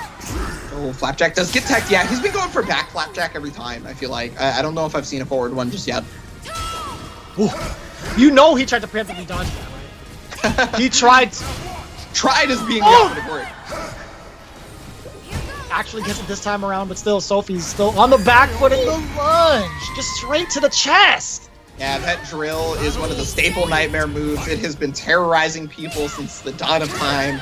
And this game is no different, honestly. It is a vertical, so I mean, it is technically steppable, but you know, he has ways to catch your step, so if that happens to you, you just... Alright, Keeve smells blood. He knows what position he's in, and he is just pressing the advantage with those drills. One more mix-up. Do or die time, pretty much for Skyzo. Oh, big whip right there, and that's gonna do it. Pushes him out with the soul charge. Keeve taking it 3-0, and that last game was emphatically in Keeve's favor. Goodness be. for lack of better words, for sure. I'm in the same boat as you for that sentiment. I gotta say, man, it's been so wild to even try to call these matches. I feel like you never know who's gonna get the upper hand, nor for the fact that it's been like a solid 3-0, right? Like it's still kind of hard to call. Yeah, I really gotta say that I think the big adjustment right there for Keeve from the previous set last month was the fact that he negated B-Boy Skyzo's previous game plan, which was negating both the step and the armor at the exact same time. B-Boy Skyzo felt like he could only do both, or only do one of them at a time, and because he could only do one of them at a time, it allowed for Keeve to have more options than he did last time. Last time, it felt like Keeve just had no options at all. But whatever the training may have been, that allowed for Keeve to take out B-Boy Skyzo, as you're going to be seeing there. So unfortunately, and you know, also fortunately, because he did take home at least 100, I do believe, B-Boy Skyzo is going to be getting 4th place here. That is correct, and I'm glad I didn't use my commentator's curse in the inappropriate way, because I did mention it a little bit early on. I was a little overzealous on that when I said Keeve Rain took down Skyzo after the second game. But either way, following the memo of the EU November monthly final, keeping it to 3-0. Yeah, this has been a lot of 3-0s this bracket in particular. Normally that's the case when we're in the EU bracket when it's the first round of matches. Normally we're used to, okay, yeah, it's going to be a 3-0, it's going to be some 3-1s for a little bit, and then it gets closer. But this bracket has been a little bit different. There has been far more 3-0s later half of the bracket than there has been in previous tournaments, I do believe. So... And as you guys are watching it again, as we mentioned, like the scores in each and every one of these matches, we highly encourage you guys to check out the VOD and figure out for yourself as to how they even got there, because it's still been relatively close in each and every one of these matches. As Ebonic Plague just mentioned, it does not really tell the entire story. These guys have been fighting tooth and nail every single game. But again, it's the consistent ones that come out on top. We're going to see it again with Keeve going up and getting ready against Guilu. Against Guilu, we haven't really seen too much, by the way. This is our first time. This is his debut into the Open Series, but without a doubt, he's been showing why he belongs here. Yeah. Guilu, we know him from previous events, but not the Open Series, right? This is the debut of the Open Series, and a real strong debut at that. Made it to the upper bracket finals. Unfortunately, fell to our king in a way, Rufus, right? And is now going to have to fight the other person who is normally the most consistent here in the Open Series, in Keeve. This is a new match that we're going to be seeing for this top 8. These two did not play earlier because they were on opposite sides of the bracket. So we're going to be seeing some new stuff. We're going to be seeing how Keeve adapts to this person who's just thrown a complete monkey wrench into anybody's fantasy bracket so far.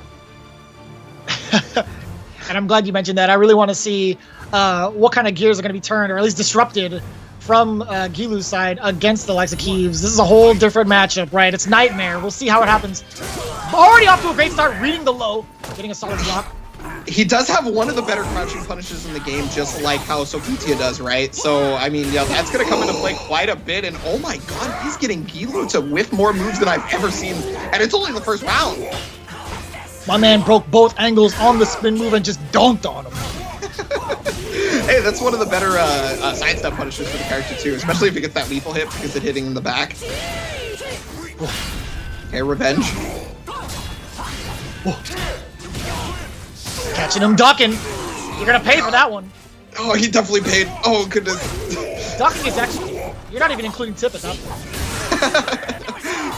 He's got to pay that one in installments. Can we finance the dice? Is that a thing we can do? What's the APR on that? I would love to know. Please, thank you. Let me tell you that it's not in Yoshimitsu's favor, as you saw with the life deficit right there. Who knows? I mean, like it may not be in Yoshimitsu's favor, but Guilu seems to have a lot of good credit. Yeah, definitely high credit score right now. He's been showing off that credit score at the very beginning of this match, but now Keeve is coming in trying to ruin that. He's looking for fraudulent charges for sure. He's definitely the tax man. Damn, is Nightmare like the man in SC6? Is that what that is? It's looking like it, right? Well, he is the bad guy. He's the pinnacle of bad guys within the Soulcalibur universe, considering he is Soul Edge personified, right? So, I mean, it only makes sense that he would be the tax man. He's coming to take more than just your soul, right? They say 2 things in life is guaranteed, death and taxes, but he's both. Quite literally. Especially if you get hit by that 6-speed drill. Oh my god, catching every Ukemi just about. The guard damage is adding up. Is he out? Hold on. Okay. Not quite. We're still getting a good amount of damage. Yeah, knocking him back down. Bro, that did so much damage on that one singular hit, and now he's dead. What happened to his life bar? That was literally all Keeve just trying to get out of the edge right there. Was trying to get out of that situation for a ring. Good lord, such good awareness though from Guilu to recognize exactly what you just said, that he was trying to get out. Oh, unblockable. No? Oh, I thought he had charged it enough. Okay, I'm sorry. Not enough write-offs this week. That's what that was. Okay. Oh, he was in stance. He might not be able to step this. Yeah. Because he's in stance, he actually can't sidestep that. That was an incredibly strong call out. And one of the few good uses of Yoshimitsu C. Oh, the flash? Yeah, sidestepping out of that in between. But yeah, unfazed whatsoever, Guilu was still keeping track of Keeve's movement the entire time. It only makes sense that Keeve would go towards that vertical specifically because Guilu was on a guard break situation, right? If he had connected with that attack, he would have been guard broken and he would have taken a ton of damage. So Guilu was like, okay, I know what you're going for, but this round might change things up a bit. We might even see a guard crush. No, it's not even, it doesn't even matter. Oh no, we're gonna see it! Alright, he heard it. That's fine, you know? He's making me look good. That's fine. So Keeve was conditioning him that whole time, right? He was like, okay, you have red fashion guard gauge, so you're gonna try to step to avoid the verticals, because there's pretty much, I can't think of a horizontal attack that actually guard breaks in this game. I could be wrong, but it's mostly verticals, right? If there are horizontal attacks that guard break. It's mostly verticals. So you want to step, right? To avoid that. You don't want to get guard broken, you don't want to die. So Keeve was like, okay, I'll hit this 3A, I'll hit this the 6-6A to catch you stepping every time. And then when Guilu was like, okay, he knows I don't want to get guard broken, I'm going to stand there and block. Because the second I get the block, I can at least take my turn back. And that's when Keeve smells blood and he goes for the vertical to get that guard break. And that just, we've talked about that. You've mentioned this prior. The layers of mind games that goes into this game is ridiculous, actually. You can, the adaptation between both of these players at such high level has been so hard to keep up with sometimes. It's funny, because the more studied you are in this game, the more you realize you have to worry about on defense sometimes. So, like, it's like, yeah, I know how to effectively defend because I know more about the possibilities, but now I have more things to defend because I know about it. Oh, gosh. Okay, he's alive, but for how long? Only a matter of time. Yeah, he's backing off, playing that life lead game. No big whiff punish, but either way, swinging for the fences. Check your cabeza. He's going straight for the dome. Yeah, it's definitely a home run if I've ever seen one. That kind of swing is illegal in baseball. For sure. That's, you see the way he just turns around and swings for the fences? I feel like that's going to hit the umpire. It's only illegal if it actually hits the umpire. If it doesn't, it's fine. We'll take that. Caught him. Okay, he's in soul charge too, so pretty much everything is going to have high damage output at this point. Oh, he might be dead. Yeah, he's definitely dead, without question. Better than dead. Make sure you're taking a swim. Those are ice cold waters too. My man's got pneumonia. Let alone freezing to death, but you know. All that armor is definitely not going to help him. Try swimming in armor. Let's see you try to get. It's not gonna I don't happen. know if it's possible. And in fact, I think it might actually make it colder. Because the armor absorbs the coldness, right? In the water, it's even worse. Oh, that headbutt for the chip? He wanted to catch him mid because, you know, run up low is a pretty viable option right there, but no dice. Oh, Superfly? He's gonna get to the wall. He broke the wall. Big damage right now. Ring out could be prevalent depending. And he caught him again. One more is gonna do it, and it was another low. Just the threat of the ring out is all that Guilu needed. Sometimes it's all anyone ever needs, honestly. That's how strong ring out is. Ring out potential can be for certain characters, and we were talking about how the potential mind games of if you have more knowledge, you have more things to worry about. That was one of those situations. Keeve knew what was possibly coming, and he was very worried about it. That needs to be on a Hallmark card, though. It's all you ever need. He's gone, right? Death? 100%. Yeah. That's one of the fastest unblockables in the game. It does less damage than other unblockables because of it, and it also doesn't allow you to combo afterwards like some. Huge! He had 2 meter, so he knew. If you have 2 meter, you're susceptible to a lethal hit, specifically from Yoshimitsu, because that's just the condition, and he went for it.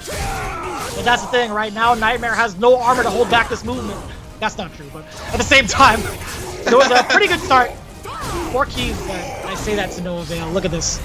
Another soul charge activation. Keeve understands that he is currently on the ropes. He gets his step caught and then immediately pressing buttons right there. He is plus enough that Guilu can press buttons there. I like that, tying it all up. Nice work there from Guilu.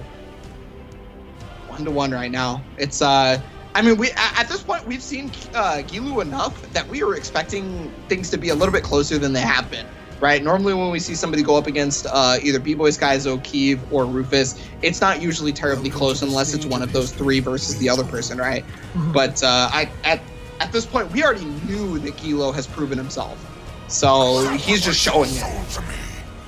One of the notable things that I've seen in this matchup thus far from Guilu is that he's not committing to certain strings that are interruptible or sidesteppable. I feel like there wasn't too many of those mistakes as we saw very prevalent in the first game that Keeve took advantage of. So he's tightened up the movement, or he's tightened up his options in terms of like keeping himself exposed. So I kind of want to see now what Keeve has to respond against that from Guilu. Yeah.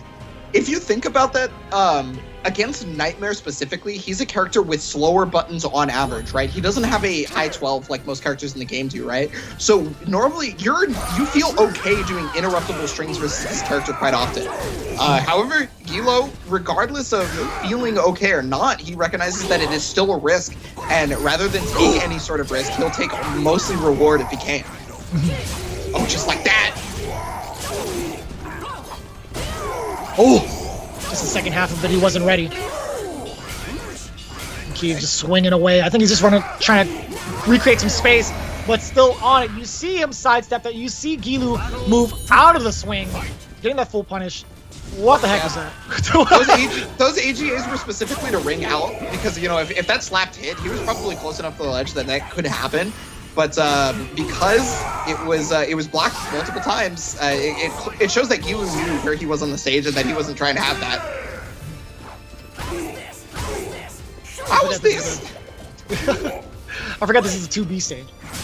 Yeah, this is the Nier Automata stage. It does. If you have not yet played Nier Automata, I'm sorry, you've already been spoiled.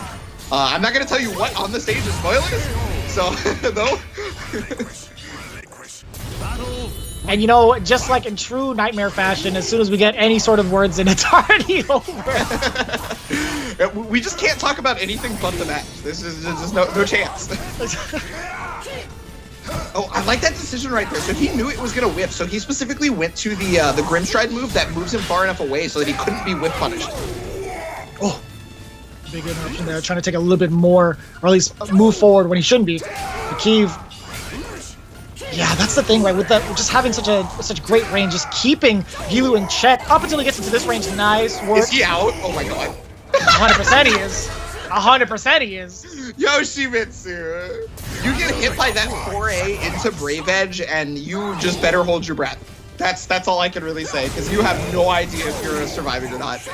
And it's so deceptive too because of how large Nightmare is in comparison to like majority of the cast. Like you don't know for sure, but I mean obviously Guilu has practiced the setup numerous times, right? Like he's making sure it's going over.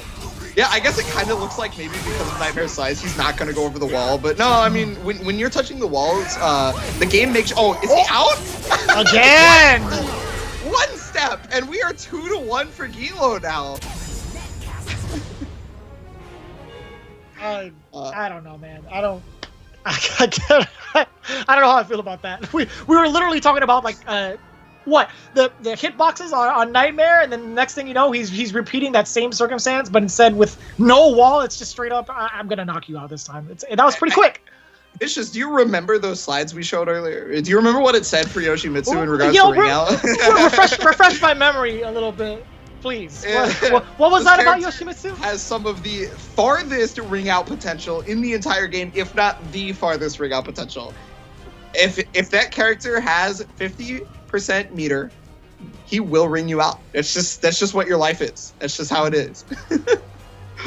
So he's just as much of a threat when it comes to dealing damage, right? Nightmare, again, big beefy sword, big beefy damage. Yoshimitsu, the same way in a different style. Yeah, and on top of that, Yoshimitsu actually just does a bunch of damage. So he actually does damage, right? I say it time and time again, this character just doesn't have a weakness outside of his CE. His CE is booty butt cheeks. I'm not going to sugarcoat it. That move is not good. But everything else is amazing. Don't bring it to the barbecue, that's for sure. Just keep your own recipes at home. People would rather you just bring a plate. And normally we don't want you to just bring a plate. Okay, plus frames here, and he's at the ledge. Yeah, so Keeve recognized that situation. He was like, I'm just going to defend. I can't do this. Oh, one hit for both. And the low, yeah. The low swing. It looks like a mid, right? But it's actually just a low. It's straight up a low. You do have to block that low. And it's so far away. Yeah, well, you know, that's what you get when you have a Zweihander, right? It's you just got that big old sword. Punishable? No, I don't know if Nightmare actually has the frames to punish that move because he does not have the I-12.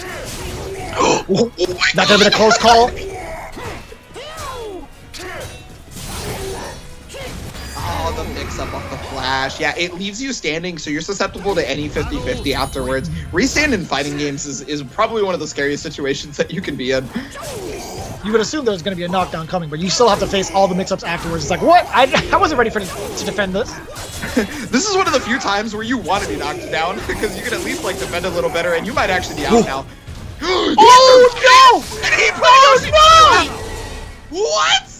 No, it's just slightly off axis, I feel like. Oh, don't get the replay. Come on, fellas. No, I'm just kidding. I'm totally kidding. Yeah, that was just slightly off axis, right? I think you made the right call. He might have been slightly off axis. Oh, that was unfortunate swing of events for Guilu, but great for Keeve. Oh wow, doesn't even give thanks. I guess because you know he's already got the bar, right? If you give thanks, you only get extra bar. So I wasn't watching the meter when he did it, so there's no point. And look, we talked about the potential carry that he has towards the edge. Oh, revenge? Oh, big whip on the vertical though, and yeah, he's just gonna take that all the way to the bank and finish it off right there. So we are 2-2, possible final round here for Guilu. 2 bars here for Keeve. Definitely a direct deposit if I ever seen it. That was clean. Yeah, Taxman is being evaded right now. I'm sorry, should I stop? No. Well, I've never seen that move air hit in my life, so I didn't know how that works. But okay, Clash with the AGA, that was great for Guilu. Soul Charge is probably gonna knock him down, yeah. Soul Charge right back. Huge step, huge punch on the way over. Oh, that was a slight mishap, I guess, on the timing. Could have probably continued the pressure, but still, out of harm's way is Keeve, and now pushing Yoshi even further. Nope, back throw instead. Oh, but he got the wall rising B, and that's gonna finish it off. We are now 2-2. Yeah. The thing is he could not ring out from a front throw there because both of his throw behind. Again, Nightmare being the only character that does that. So, wow, this is I think this is our first game 5. Vicious, I think this is the first game 5 so far of this whole top 8. A testament to how much of a threat Guilu actually has been throughout the entirety of this series, right? Going all the way to that winners finals bracket, and then shorted just a little bit by Rufus, but still keeping it very, very close to Keeve, right? I cannot call this either way anymore. Before you know, here in the EU Open Series, I was like, yeah, I think I got it down to pat. I felt real good about my ability to make bold predictions and things like that, but with Guilu in the mix now, it's that's all gone out the window at this point.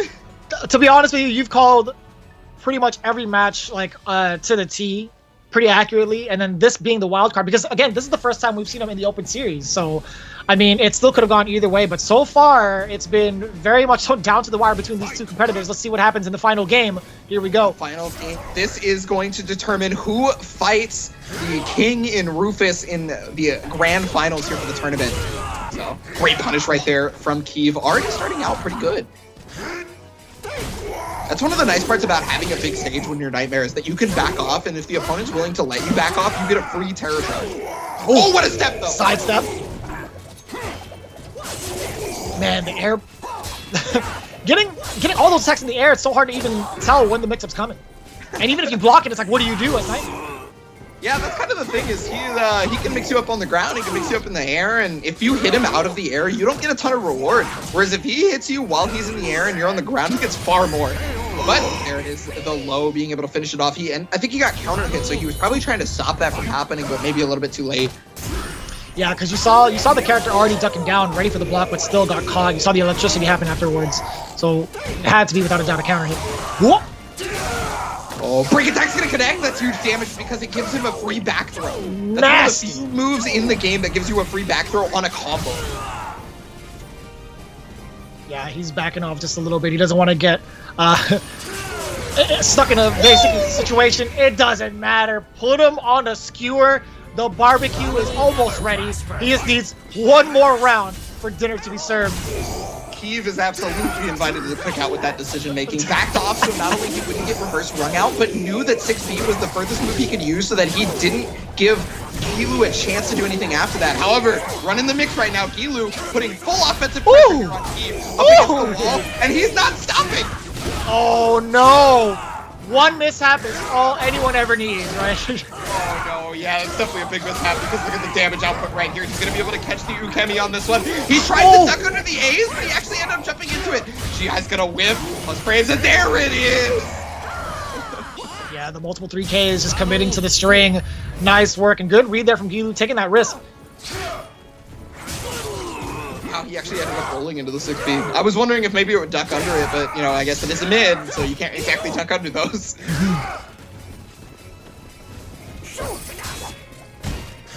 Nice block on the and a great punish afterwards, and then putting the pressure back on with the AGAs. That move is +2.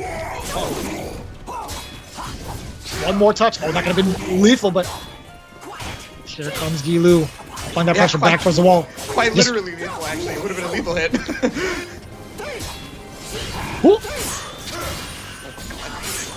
It's still close. Yeah, Soul charge, get off me. It has to happen right here. Oh, he runs up and throws, but there's the tech immediately from Guilu. The A-side B is gonna miss, and that gets the back throw. Keeve is gonna do it because of that great step and the perfect punish directly afterwards. A-slide B, for all of its strengths and being one of the fastest moves that Yoshimitsu has in building a bunch of bar and doing a good amount of damage, it still has high whiff recovery as the trade-off. I like that. Keeve is now known as the big Aristotle. You see the big brain movement there, the sidestep, knowing full well what his opponent's going to do. That was a nice way to finish it. Now putting himself into the grand final position. Let's take a look at how it all went down. Again, a lot of mix-ups coming your way from Guilu, but still, the testament to his defense has been his defense was immaculate, especially towards the wall.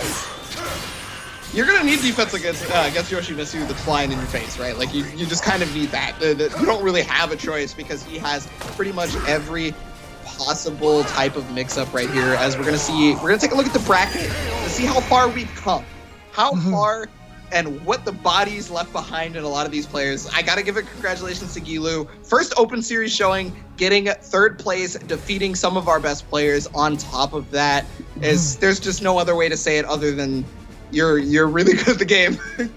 Without a doubt, right? Like pulling off a lot of surprises too. Again, for at least the realm of the Open Series. But no doubt in my mind, this guy is very much so a competent player for the EU West region. So again, big ups to him for getting a good amount of cash at that. We saw what happened at the top of the show with the entirety of the bracket. A lot of 3-1s, or excuse me, a lot of 3-0s. A handful of 3-1s. This is the first time it's actually gone down to the wire. So big ups to Guilu for putting that kind of pressure on Keeve. Now you got to think, Keeve has all this momentum on his side. Is that going to help him going up against the king, Rufus? I mean, we've seen Keeve with momentum prior to this, in other monthly tournaments, and it wasn't enough sometimes. Rufus still just, he took maybe a game or 2 loss at the start to get nice and warmed up, but after that, it was just all Rufus show. However, we will answer all those questions and more, but before that, we are going to have to take a quick break before our grand finale, so please stick around, guys.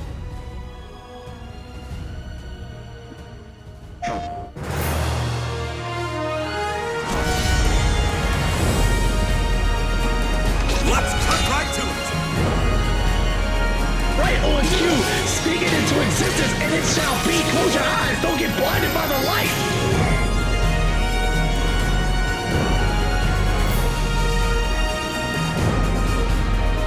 Cry Wolf, 2 touches, and there it is, tournament champion.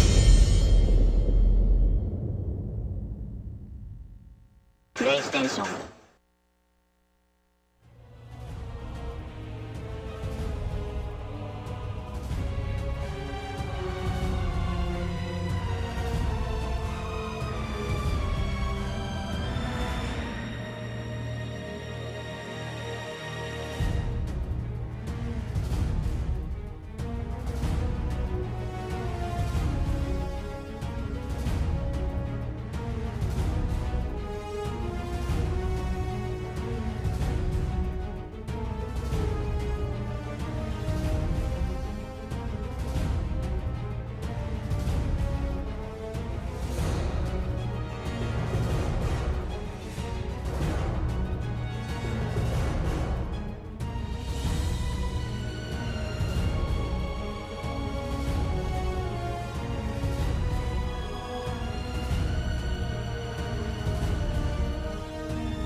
and we are back here for the grand finals of the EU monthly finals for Soulcalibur 6 here in the Open Series. This is the cream of the crop.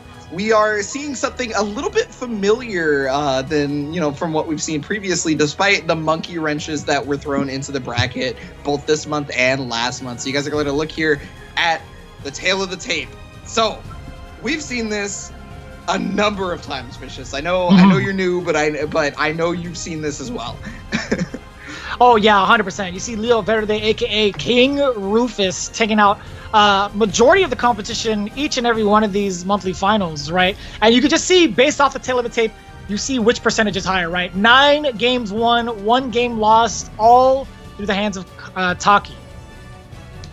It's always been Taki for Rufus, Leo Verde, but for Keeve specifically, in previous events, we have actually seen more than just one character other than Nightmare. We've seen Amy on an attempt to counterpick Rufus after he kind of was getting beat up, but it ended up not, paying out, and we're just going to have to see how it possibly pays out here with Nightmare coming into it, because I'm assuming that he's going to go Nightmare for this one, especially because we saw Keeve lose to B-Boy Skyzo last month, right? But we saw such amazing adjustment in that match for B-Boy Skyzo. There is no doubt in my mind he has tried to make adjustments again for Rufus this month as well. And it's been pretty volatile in terms of results. Again, we talk about how important it is to look at the VODs and see how close it's been in terms of the round count. I think there was only one time, I feel like, when they met in grand finals where it was pretty close, and that was back in August, where Rufus took down Keeve 3-2.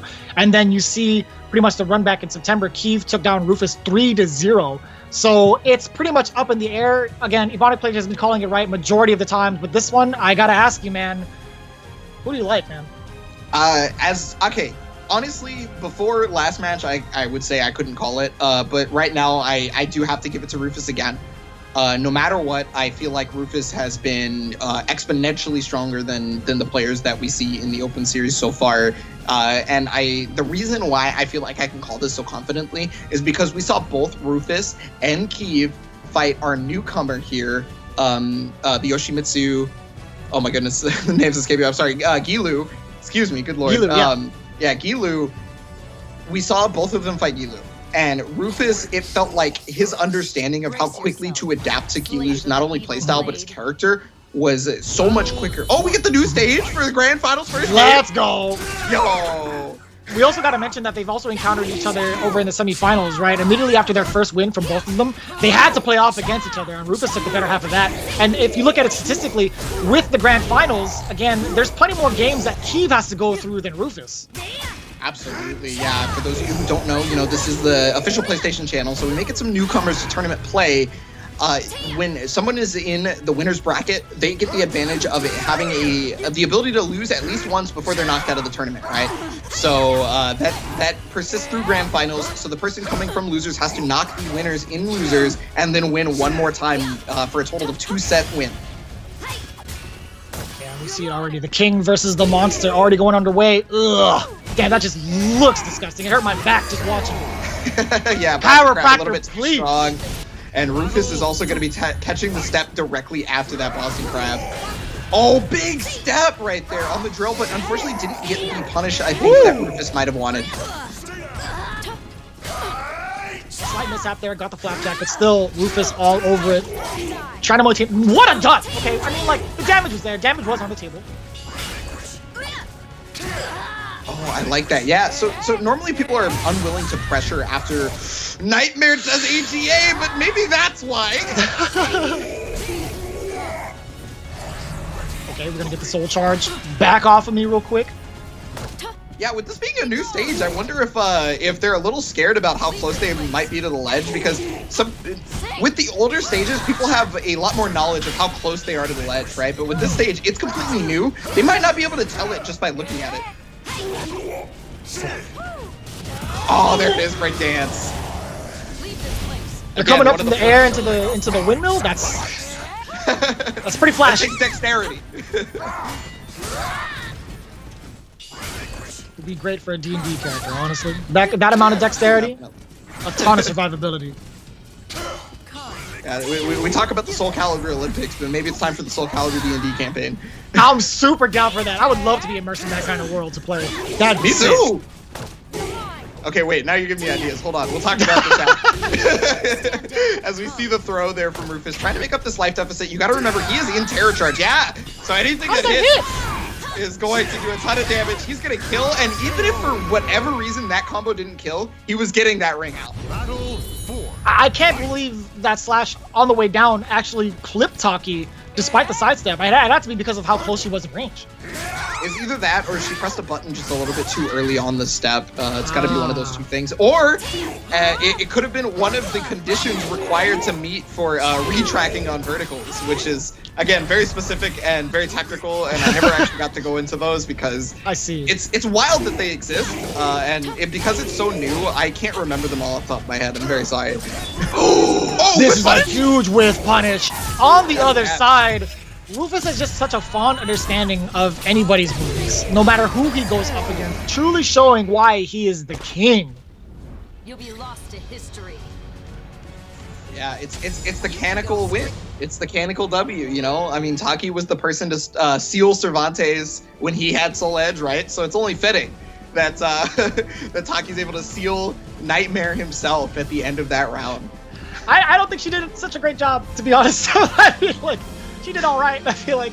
But when it comes to Nightmare, definitely a whole different story. We saw a full 3 rounds against Keeve, looking to try and repeat not even just what happened earlier in the bracket, but what happened months prior, just looking to remain in the seat of the throne. Looking like he's off to a great start. 2 more games down for Rufus, but it just a lot to be questioned now for Keeve. What is he going to do to step it up? That is the biggest question of the day, and pretty much the biggest question every time we see these two play. How can Keeve step it up? It's always on the table. It's always a wonder, and I mean, it's really hard to not get whiff punished by Rufus as Nightmare because he's got those large moves. They take forever to start up. They've got a good amount of whiff recovery, or they transition into a stance where he's unable to block. Right? It can be very difficult to deal with when you fight versus a speedy character as Nightmare. Yeah, swinging with all that power does have his drawbacks, as we've seen. Look at the amount of life taken from Taki, but still, Rufus is trying to make the comeback, which I'm sure, you know, he's done it time and time again. I'm not going to speak anything into fruition yet, but we'll see.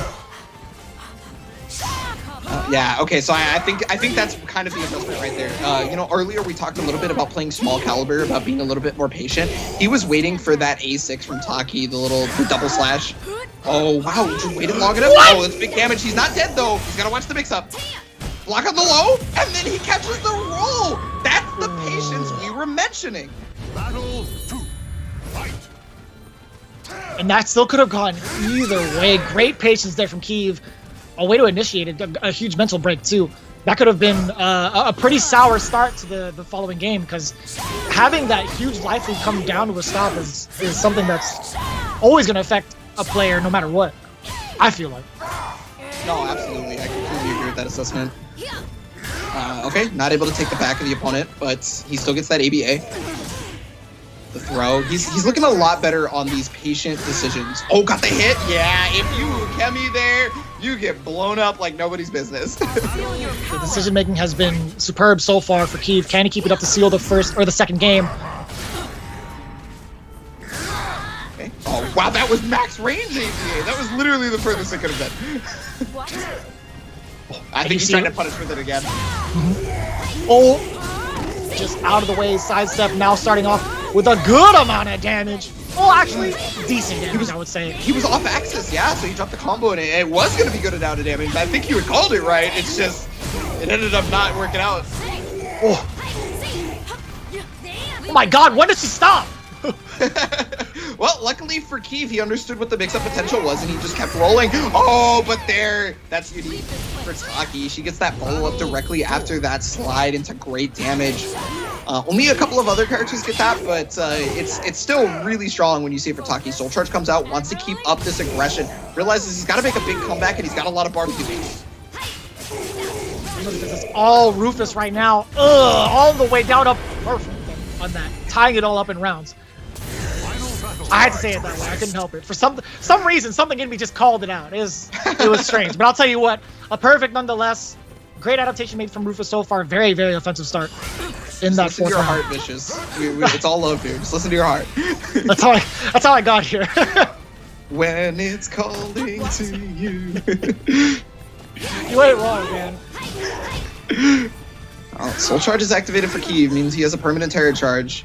Oh yeah, that was supposed to be AGA. He caught the drill! Oh, jeez. Okay, but jump over for Rufus, mix up potential here, blocks the mid, and he's gonna Soul Charge right back. He understands he's gotta do it. So that means Rufus either looking for a C or a Soul Charge if he wants to use Beater.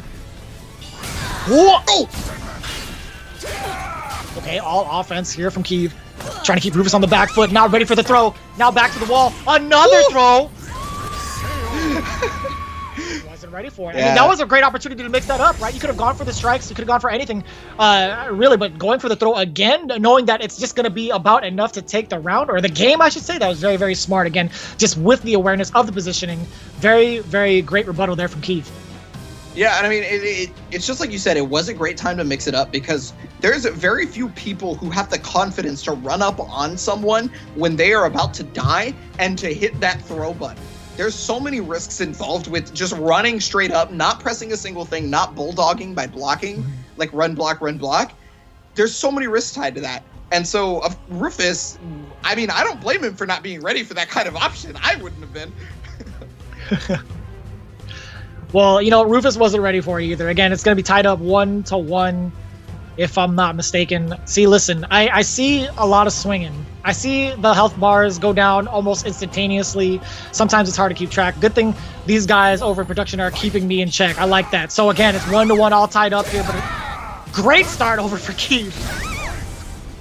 Super good right there. He's already taken more than half of Rufus's life at this point. And I mean, that's kind of indicative of a nightmare, right? That's not too big of a surprise, but it's just always so crazy to look at that. Look at his health bar. Nasty time. Oh! And then the Grim Stride A gonna finish it off. Oh my god. All the momentum for Keeve right now. Rufus has to adjust, and again, he's done this time and time again, but Keeve looking to not even let that step happen. Spring kick block. Yeah, great punish right there. Okay, smart decision on the RE. He's going to be able to evade what was normally going to be a big lethal hit that could have rung out. And yeah, I like the decision from Keeve. He's going to block, take the guard damage, but not put himself in a bad position. Oh! But sometimes Rufus just makes the bad decision come to you, right? Or the bad position come to you, I should say. Rufus is the man who makes bad decisions happen for the opponent, right? Okay. Soul charge after the spring kick, trying to reset the positioning, or go back to neutral, I should say. Yeah, gonna set up as much offensive pressure as he can, but unfortunately the Grim Stride is gonna get dealt with beautifully. But the revenge and then the throw gonna finish it off right there. Whew. All that weight on the armor, including the sword, best believe is gonna deal a ton of damage. 2 rounds already for the side of Keeve. Pretty good right now for Keeve, well, in terms of rounds anyway, but definitely not in terms of life total. He was able to duck the high right there, tried to get the punish with the throw, but hey, you can still check those. And it's just been an onslaught so far for Rufus. We haven't seen too many button presses from the side of Keeve, but here we go. Now striking, yeah, the feint into the throw. Oh, wow, and regardless of the feints, regardless of the life totals, yeah, I mean, Rufus understands exactly that, hey, like, I've got the life lead. I'm just gonna run forward, and I'm gonna hit you. And I like that. Yeah, you're absolutely right. Even taking the turn away from you, or at least the momentum taken away from you, he's still not going to stop pressing those buttons and apply that pressure because of that life lead. In that state of mind, it was absolutely vital for him to continue and pursuing that round. Oh, luckily for Rufus, he's able to get the step right there. Oh my god! Oh, no! He gets a free ring out! Was that back-to-back AAs? Just apply that pressure. Sometimes you just hit that A button, you play Soulcalibur, and that's the proper decision. Sometimes you gotta do it. It may not give you a ton of reward, right? You may only get just a small amount of damage every time, but eventually it adds up. Basic attacks can go a long way. Again, you see it happen with Rufus, taking his time out. Soul charge, get off of me. I gotta remember the basics of CQC. Talked about it. Always. Caught him on the mid. Big damage. They don't teach you that in boot camp. Well, I mean, you know, I definitely haven't seen anybody solid enough to snake their way to that one. Can I step on this one in the back throw? Finish it off. Okay. Did a little bit of a recon mission, honestly. Just snuck past the guards, got the back throw. I like that. Super good. And I mean, that's what ninjas are good for, right? Like we've seen that time and time again from ninjas left and right. So yeah, so it's 2-1 now. What looked like it was going to be Keeve's game was changed on its head because of one unfortunate jumping K. Yeah, and it was with the most like basic thing too, just with the AA, having the solid read on that, applying that pressure in that corner, knowing full well that Keeve was trying to do as much as he could to get out of that position. Very, very smart call out from Rufus, because that's pretty low risk but immensely high reward. Yeah, I don't know if there's a higher reward than winning a round for sure. I mean, like through ways of ring out too with that comeback factor, that's pretty huge. You already know. So it is now all on Keeve right now. Tournament point for Leo Verde Rufus. And Keeve has a lot of ground to cover because remember, like we mentioned earlier, Keeve has to win 2 sets in total, right? So it's pretty uphill at this point. Did he just catch him out of the air with a grab that only grabs low? I thought I was tripping. I was like, how did that work?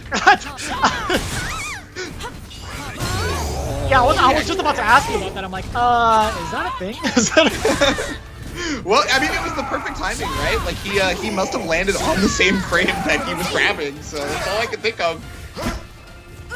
Oh.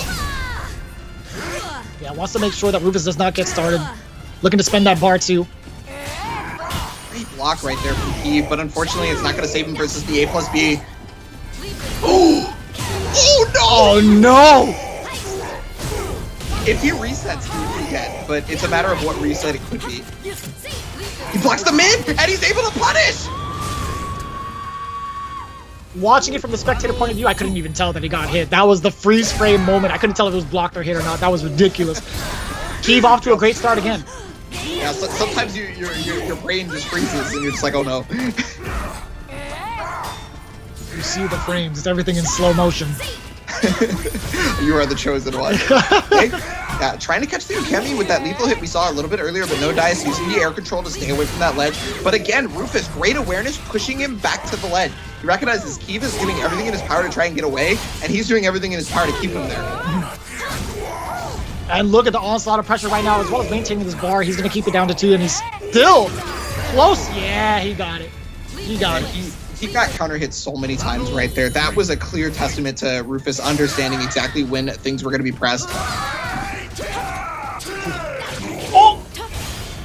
Alright, damage on the table, but the positioning is very, very important here because we could possibly see a ring out, and the pressure's on from Keeve. He's looking to get out of there, but still moving laterally to cover that option. Oh, was looking for the Regi, but no dice. Okay, Soul Charge comes out. Yeah. I think he wants to put the pressure on somebody with big red flash and guard gauge, right? Like, oh, that was enough to stop the revenge attack because it's enough damage. And now Keeve on the back foot right now is going to go for that. Yeah, he wanted to get a terror charge, but because Rufus was privy to the situation, stayed within range to be able to punish it. It's a very similar situation we've seen in prior matches, right? Being able to play that life lead game, and as soon as he sees Keeve try to go for that charge, immediately with the punish. Nice awareness from Rufus, looking at tournament point already. Oh, wow, what a call out right there. He saw the one string, and he knew that if he pressed that CE button right there, he would get the W, and that's going to finish the tournament for Leo Verde Rufus. A 3-1 victory. A 3-1 victory, ladies and gentlemen. Rufus as the king, going undefeated throughout the entirety of this bracket. Sitting nice and pretty in his throne. He's like, you know what, I belong here for a reason. That is very impressive work, man. Yeah, week after week, month after month, Rufus doesn't disappoint. Even in the months where he has lost to Keeve, it has still been matches that make other players sweat, right? Like anything that you have to do versus Rufus is everything. Because you can't do anything but pull out the kitchen sink to stop this man. Oh, he definitely got way more than that. I feel like, again, Keeve, no slouch himself, making it this far into the grand finals. Very consistent himself, again, in second place. But again, shout-outs to the duality man, Leo Verde or Rufus. Either way, both of them came out to play and is your grand final champion here for the EU November monthly final for Soulcalibur 6. Big ups to all the players involved. Again, take a look at just the board overall. the way that EU wants to play, 3 U's all across, majority of the time, I should say. I think it's a pretty big tell. You can see who the strongest players within this within the EU side are. It's very clear, and it's been clear for month after month as well. Even if you don't look at the numbers, because you can just look at the standings. But yes, most of the matches there for Rufus were 3-0s. The only people to take games off of Rufus were Guilu and Keeve. And again, it's just a testament to their skill. Keeve looking hopefully to get the run back once more, but he's gonna have to wait a little bit and kind of sulk in the unfortunate loss. I mean, he brought it as close as he could, but again, there's so much more to look forward to as we take a look at what's to come for our PS4 tournament's monthly schedule. We see MK11 happening December 27th, BB Tag happening on the 28th, FIFA right after, and of course, Under Night in Birth. We got some uni action, some uni clear on the 30th, and then back at it again with Soulcalibur 6. I feel like these guys don't ever get a day off. They do not. They definitely don't. So shout out to your production team here for the PS4 tournament series. I always got to say that. Thank you so much, guys. But yeah, so that is going to be the end of our EU side of things. But if you're still hunkering for more Soulcalibur, the soul definitely still burns within the both of us, because there is going to be a North America side of the bracket later on today. It's going to be at 2 p.m. PST. You're going to have to Google or whatever, search engine your time zones are, because I'm not going to do it for you. Not. There is a note that says 10 p.m. GMT, so I hope that helps. But at the same time, if you guys are tuning in, you guys might have a phone handy. You might be at your computer. You guys definitely want to take a look at that, because if anything, it's going to be just as exciting as what we just saw in the EU monthly finals. And again, we have to congratulate you all for sticking through as early as it was. I mean, for some of us, right? But for the most part, we do want to thank you guys from the bottom of our hearts for tuning into each and every one of these matches. If you guys are a Soulcalibur fan, I definitely am for sure now. Seeing these guys play, you would be just as excited as I am to see the NA folks take on each other. And we will see that just a little bit later. While you guys wait for NA to start, I want you to go to compete.playstation.com if you're interested in signing up for any of these tournaments or checking out what the schedule is if you forgot it from just a moment ago. But with that in mind, thank you so much, Vicious, for helping out today. And we will see you and myself, along with all of the NA players in the top 8 for the North American side just a little bit later. So you guys make sure to tune in at 2 p.m. PST.